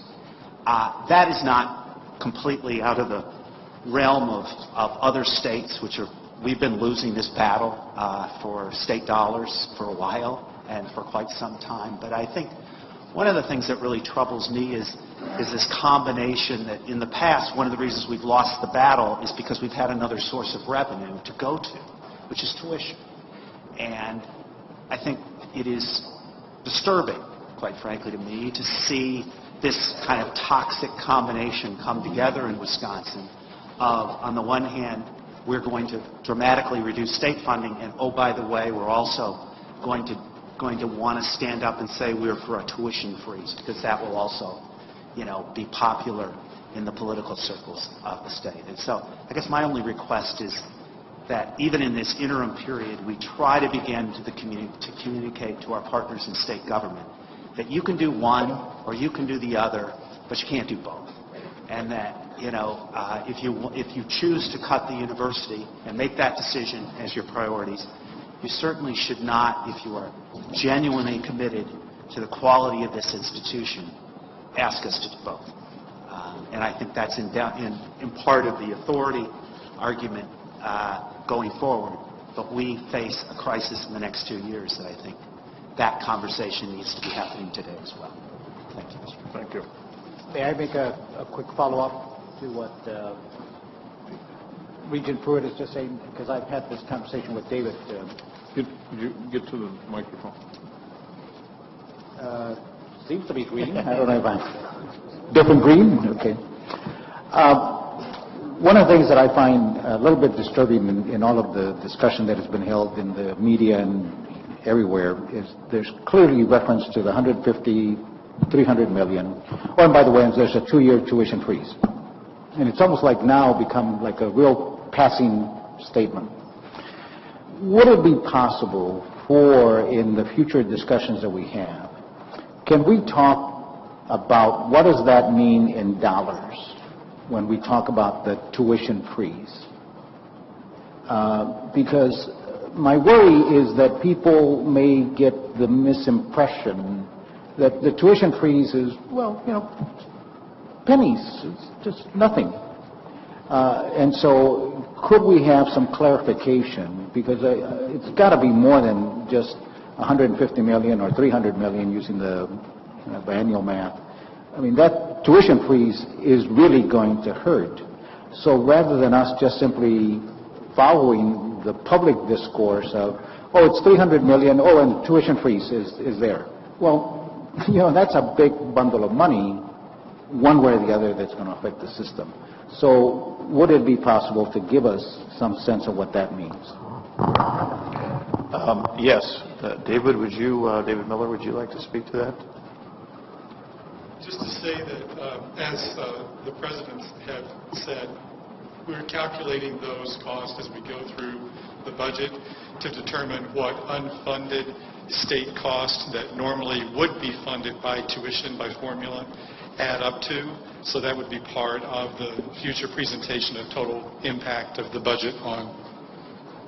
We know that from the last 2 years, as presented in the August meeting, that was $27.3 million per year, but that included the tuition share of the 1% pay plan was the primary part of that cost, but to give you a gauge. Excuse me, Regent Vasquez, you were also saying lost revenue, right? Total lost revenue per life. Yes. I think we can give you that information later on. Regent Bradley. Thank you, Mr. President. From my view, there have been statements from political leaders and pundits about major shifts in public policy that are not supported by the facts and have not had to withstand any critical public analysis. And political leaders can do that.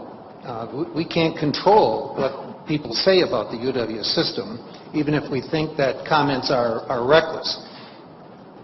But I think that we as regents and system administration also have a duty. In fact, it's in Chapter 36 that we have a duty to advocate for the best interests of public higher education in the state of Wisconsin. And at least right now, Chapter 36 has not been dismantled, and that is our legal duty.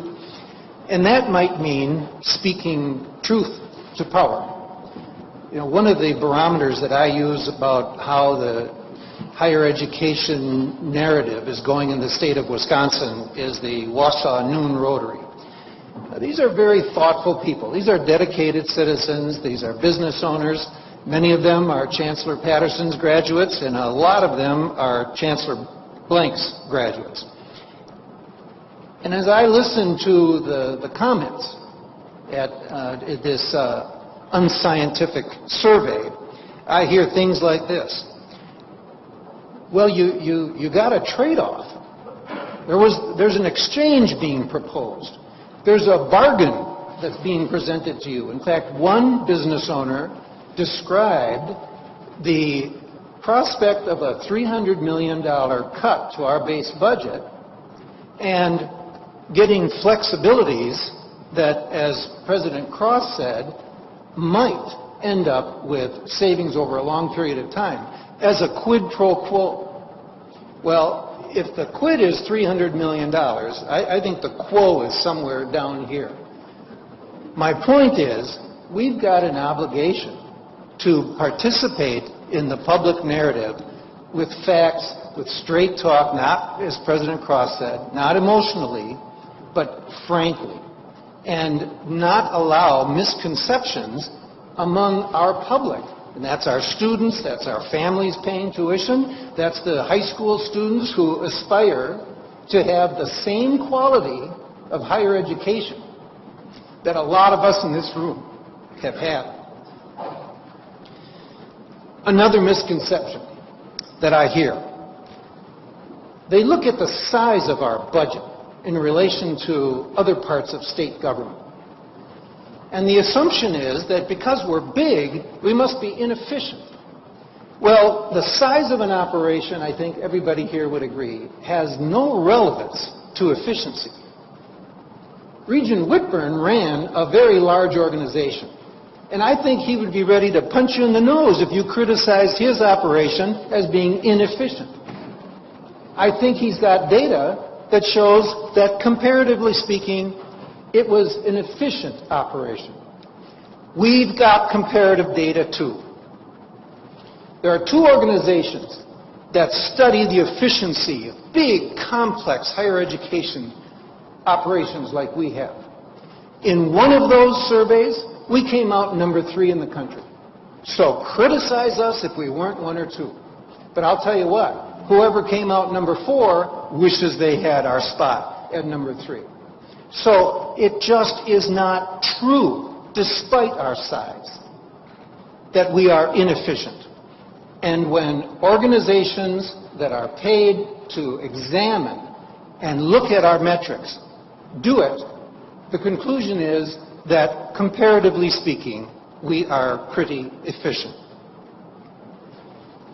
Another misconception that I think we have to speak up forcefully about is that we could absorb some significant additional funding, state funding, in our budget by just tightening our belt. Personally, I think that is an insult to our chancellors and to our college deans. What do you think they've been doing in absorbing all of the cuts that we have had thus far? And to somehow sit back and not speak up with the idea that this current proposal is going to, as Chancellor Blank showed in her brief analysis, is going to impact our instructional staff, is just not being honest. Another very unfortunate misconception that I hear is that somehow research is an extra, especially when people talk about the comprehensive campuses. And the data is just overwhelmingly to the contrary. And we heard that this morning in the READY Committee. Research is one of our 3 missions, and it is, especially in a 21st century higher educational environment, inextricably linked to our second mission of instruction. And it is inextricably linked to our third mission, which is public service. It is not an extra. And I'm especially pointing that out with respect to the research activities at our comprehensive campuses.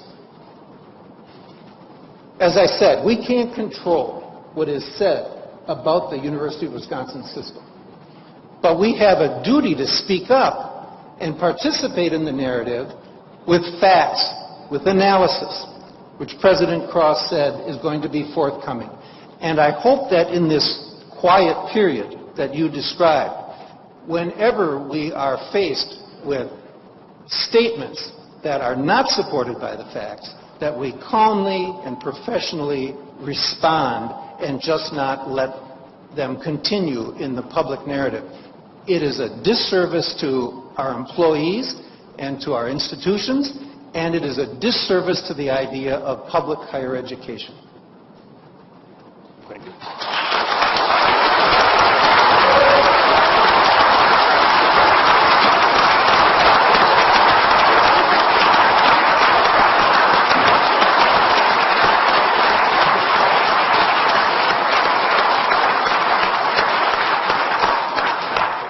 Regent Higgins.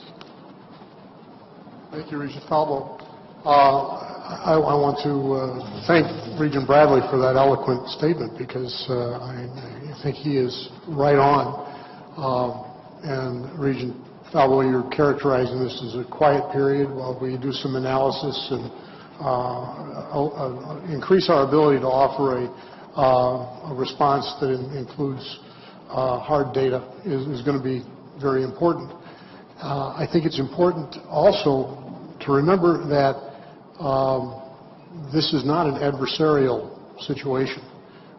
We are dealing with a legislature and a governor who are faced with a financial situation that is not comfortable for them.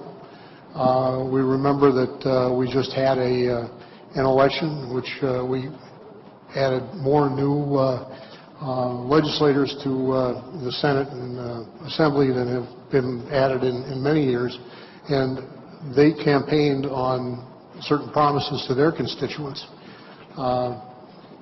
That means that they have obligations and concerns also.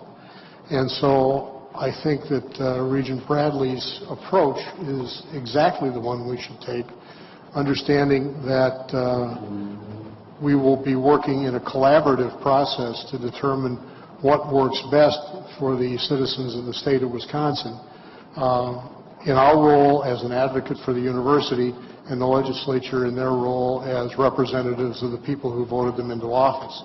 And thank you very much for emphasizing the need for an even-handed and cerebral discussion as opposed to a fraught debate.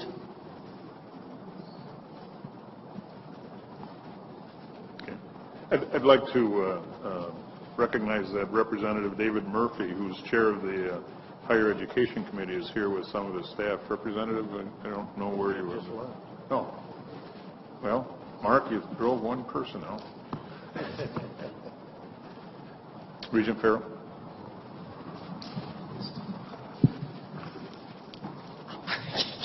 I'm not going to get, that's right, I think I can shout enough. Thank you. I also want to thank Regent Bradley. I think one of the key things you said was we've got to counter, in my interpretation or paraphrasing, we've got to counter emotion with facts. What we're hearing now is a lot of emotion. We desperately need the facts. The facts have to be heard, not only from us but from others. They have to be heard by a whole raft of people. And I guess most of you know by now. If you don't, you haven't heard me, you haven't been close enough to hear me say it. But during my prior public service and with this service, one of my real priorities is to make sure that every child growing into a young adult has the opportunity to get a quality education at one of our institutions, and then they better stay here. I threaten them with their very life if they don't, because we need them to lead the state in the future. They are our future. And we're tampering with their future right now. It kind of reminds me of sending your child off to the best school possible and saying halfway through, oh, by the way, we're not going to support you anymore, but we're not going to give you any means to get other support. We're kind of leaving them out at the end of a diving board looking down at an empty swimming pool. I'm very, very concerned what we're doing. I have hope that at the end of this process we will get to a reasonable conclusion, but I don't want to see a lot of damage done along the way. And that's why what Regent Bradley said strikes such a note with me. As you know, I'm a veteran of this process. I have been on joint finance. I have grandchildren in the system schools. And I want us to deal with what is true and factual and not what, well, I want to say more, but I'll be careful, not what some people who are uninformed are saying publicly. We do need those facts.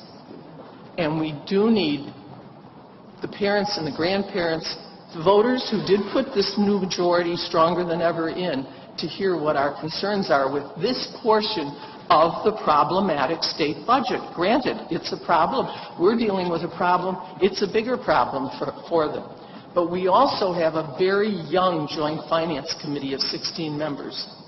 We have freshmen in their respective, well, in the Senate, let's say, on that. That's the first, it's breathtaking. Good one, but breathtaking. So they need a lot of not only education about the process, but they need the education about the facts. And this is going to be one of their biggest issues, along with, as they would say, many others. But this is the one this room is filled with concerns about. But the worst thing we can do now is speak without the facts, is speak and drum up emotion, be it on campuses or be it here, and start a haranguing battle of words before we are at a point where we all know more about the issue and the possibilities. The process has to be a good one, or the product will never be good. The process has to be followed or the product will never be good. And the possibilities that are out there have to be searched for at this point, because there may be in either the authority discussion or something no one's thinking about right now that will come to light. We have to have that hope. And so I so appreciate everything that's been said so far. I care so much that we get to the right point and the right answer at the end, but we shouldn't rush it. I understand just from what I've read and heard that the governor wants the budget done early.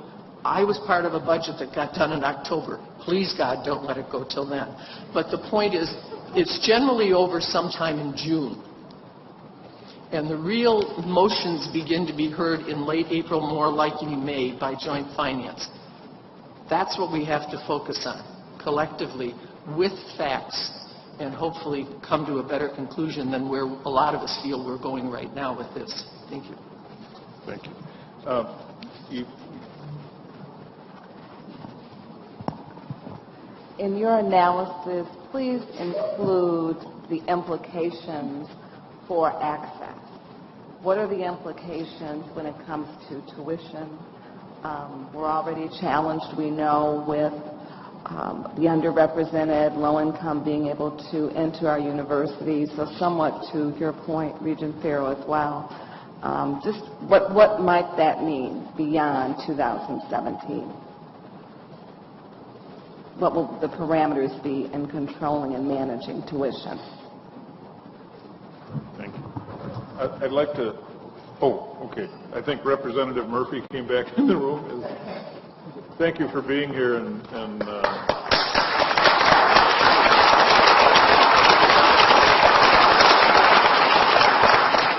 I hope our discussion will help you.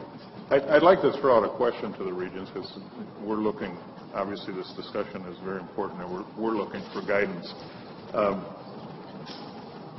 What would you see as a preferred outcome, given what we know today, given the budget cut and what we know today?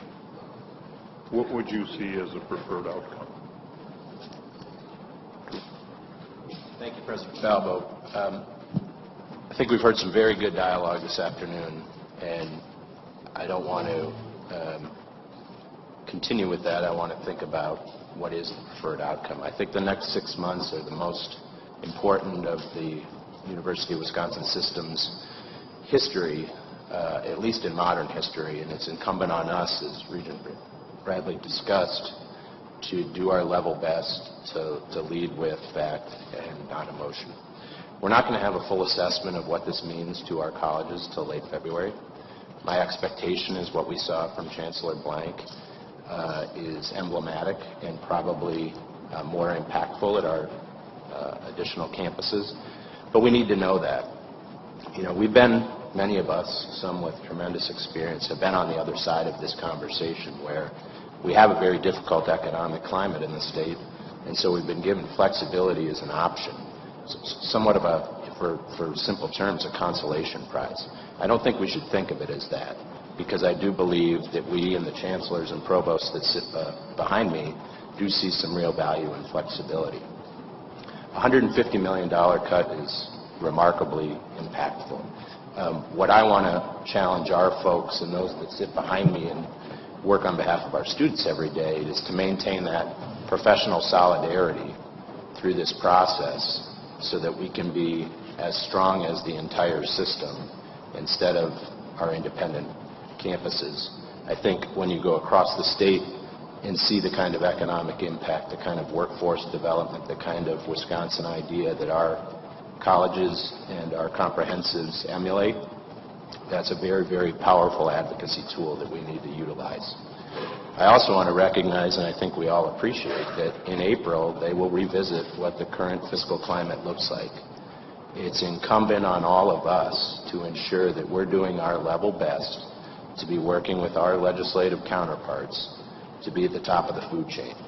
There will be a number of other folks, very worthy and deserving institutions and associations, who are also seeking funding. This is a very austere budget. We need to leverage our economic development and workforce horsepower to stay at the top of that.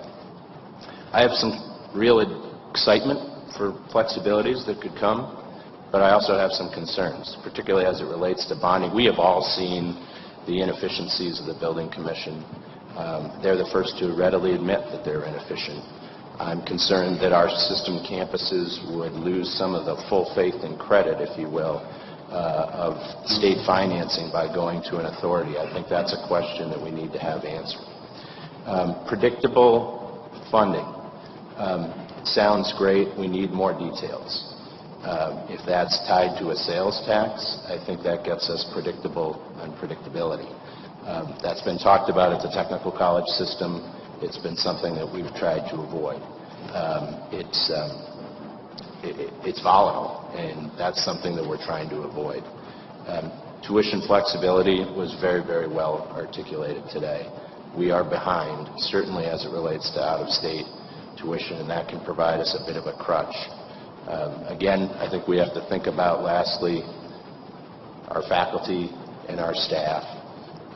Tenure is an important topic. I think there are people in the legislature that have a very strong interest in reviewing that. I think we need to be sympathetic to it, but I think we also need to be protective of it.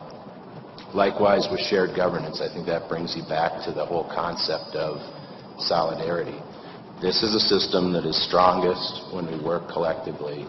And as I said, 6 months from now, I hope we can reflect back on this and say the cuts were less dramatic than originally anticipated. The flexibilities have some foundation that can be particularly useful for all of our colleges, and our students will have the ability to succeed and, for Regent Farrow's benefit, stay in our state. That's what I hope we can do 6 months from now. Others? Bring it real close this time. Thank you for the opportunity to voice kind of wild and crazy thinking at this moment. For me, it's maybe that's part of it is that it's a foregone conclusion that we'll have a public authority. It would be nice, it would be wonderful if there was a way that with very good, thoughtful, sincere discussion between the legislature and the governor's office and system administration, that there's a way of coming up with a method by which, when there is a need to address a state fiscal crisis or any of those kinds of things, that there be a way that the mechanism can be established that we are able to participate in those discussions, that it not be as I perceive today, and this is my own perception, that decisions are made elsewhere and they are announced and they are to be implemented immediately. Well, we're a rather gigantic ship, and when those decisions are made, typically it's not talking about we want you to cut a few $100,000 or even a few $1 million. We're talking we want you to cut or readjust hundreds of millions of dollars. If there's a way that we can be able to say, okay, we do have to participate in that, and you do have the authority to ask us to cut or whatever, but give us an opportunity, or give us some way of be able to ease our way into that.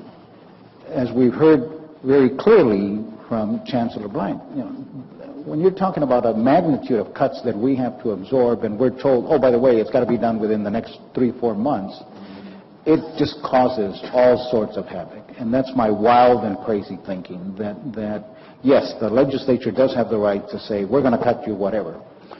But is there a way of somehow allowing us the opportunity to ease through that so that we can be good partners with the state? We don't want to be reckless. We don't want to be irresponsible.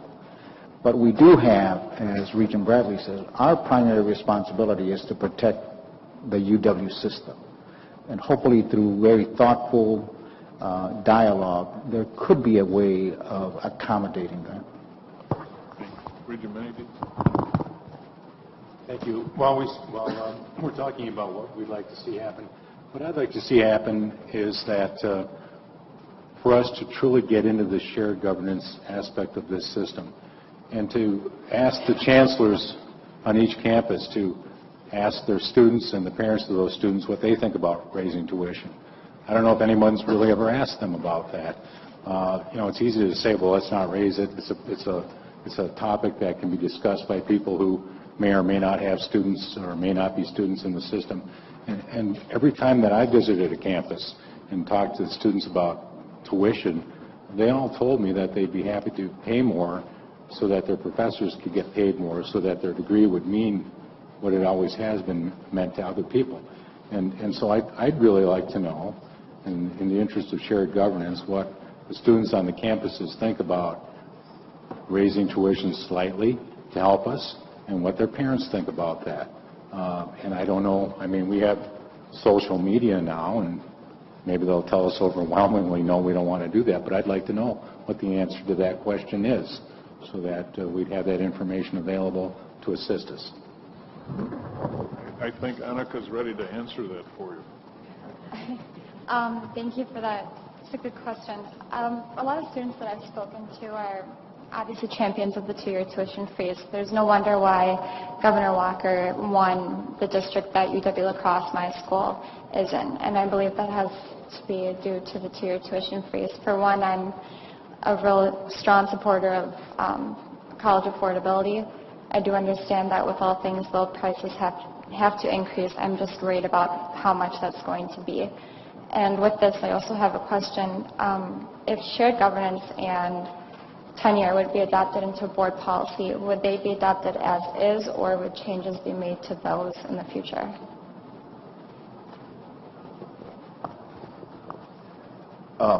They would be adopted as is. In fact, I haven't had a chance to talk to Region President Felbo and others about it, but I would recommend that the board adopt those as policy as early as April. The thing that I think is important is that if there are changes to be made to those in the future, that it would be done through shared governance, collaboratively with the board, faculty, staff. What changes might I be referring to? I think the shared governance process needs to reach out and include formally classified staff, university staff. They're not a part of that, and we would like them to be. And I think we need to reassure students, academic staff, and faculty that this board and this administration is committed to retaining that, and at its core, those pillars will remain as foundational elements of this university, from my perspective, in perpetuity. I think our thinking and our discussions have been along the line that President Cross mentioned, that we have a year, if it stays this way, we have a year to get ready, and that basically we would adopt as policy what's in Chapter 36. And then, as time goes on, we would review each part of Chapter 36 to think about what we should do with that, and do it in a way that Ray just described, where everybody is involved that should be involved, that we're not going to make massive changes in the back room. We're not going to do that. So it could be up for discussion, but when those discussions happen, we will have everybody at the table. Bernie, yes. I'd like to address Regent Benny D's question about what the students are thinking. I walked the halls of the Capitol yesterday all day with two student leaders from the Student Government Association, and in every meeting they said to the representatives and the senators that they would more than be willing to pay $200 extra a semester and get through some bottleneck courses and spend an extra semester or 2 semesters or even 3 semesters in some case and spend thousands of dollars in extra tuition and cost of going to school. That was their point of view, and they made it quite clear to all the members of the legislature they met with just yesterday. Thank you. Joe?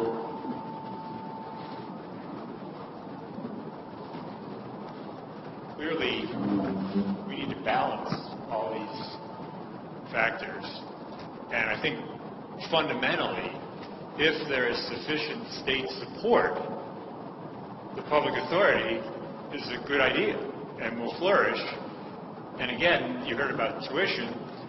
If there's sufficient state support, we can keep tuition at a reasonable level. So it really comes back to the $300 million reduction, and I hope I'm stating the obvious, but we all would agree that is, as you put it plainly, the cut is too big, and that's what we need to work to get people to reconsider and get this right, because this is it's a bold idea. The governor has said that, and we like bold ideas. We shouldn't be afraid of them, but it is a bold idea that will have an impact for a long, long time. I was, kind of thinking about this. I think Chuck Sorensen served for 25 years. 26, yeah. And I'm at 8. I don't know that I'll make 26.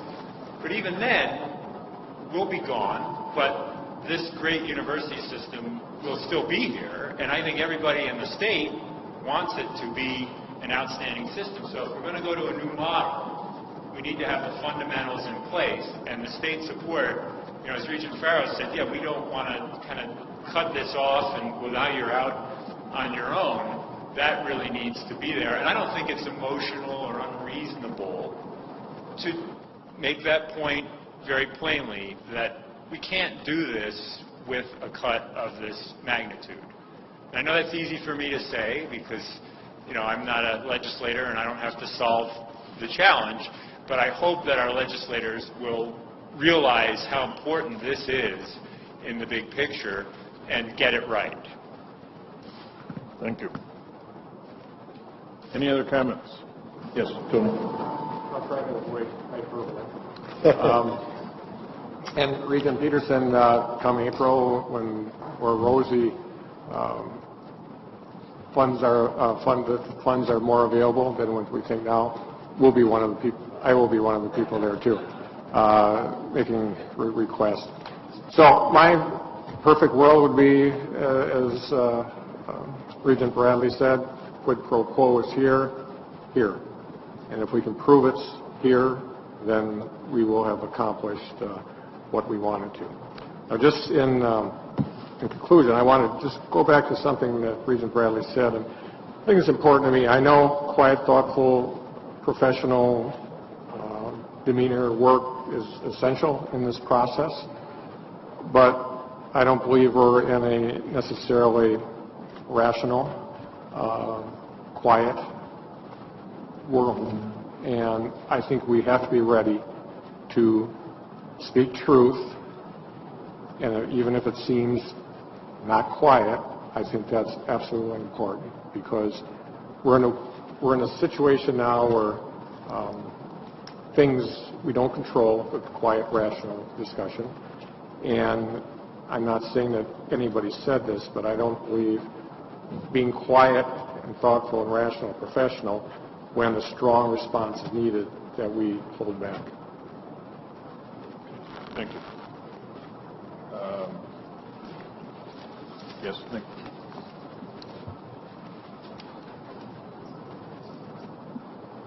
Now, although my experience here is not quite as extensive as everyone else around, I do have some significant experience in doing what some see as impossible. I've been tasked with the mission to do more with less, yet still accomplish the mission. I think one of the biggest and most important factors of that is your mental standing and how you feel and how you see things. Victory loves preparation. If I were to see us 6 months from now, I'd like to see us with multiple courses of action to see that if we do get all the flexibility we want, what we're going to do after that. If the cut is what is estimated to be right now, ways that we can mitigate that, ways we can find new funding. If the cut does get reduced, how's that going to affect us? I'd hate to be 6 months from now and all of a sudden realize, like, oh, well, by the way, we're only going to cut this much, and we don't have a plan for that. So I'd like to see the system as a whole be able to adapt and overcome to whatever comes our way 6 months from now. Thank you. Regent Higgins. Thank you for asking me a very pertinent question. What are our preferred outcomes? And though I don't have a good answer for, should we accept $300 million or $270 million or things like that, I can say that as far as I'm concerned, my preferred outcome is that we all understand that this is a process that takes place every 2 years, and that through what we're doing this time, we need to set ourselves up to do an even better job during the next biennium. And I think from the point of view of the university, that means that we show our shared governance partners that we consider them partners in the development of our response, and that we show the administration and legislature that we plan to be a partner in a collaborative and not adversarial process of working our way through the priorities of the citizens of Wisconsin. So thank you very much for asking. Thank you. If there are no other questions or comments, Jose? Just one real quick one relative to tuition, and I'd like to thank Regent Menedies for his suggestion that we ask both students and families. I think we should do it in a very thoughtful manner, because I think it is important to ask. But we should also talk about tuition, not just simply, do you want us to raise tuition? But a lot of the discussion that has happened around this table has not only been about raising tuition, but what other ways can we be of service, can we be of help to help students pay for that tuition increase?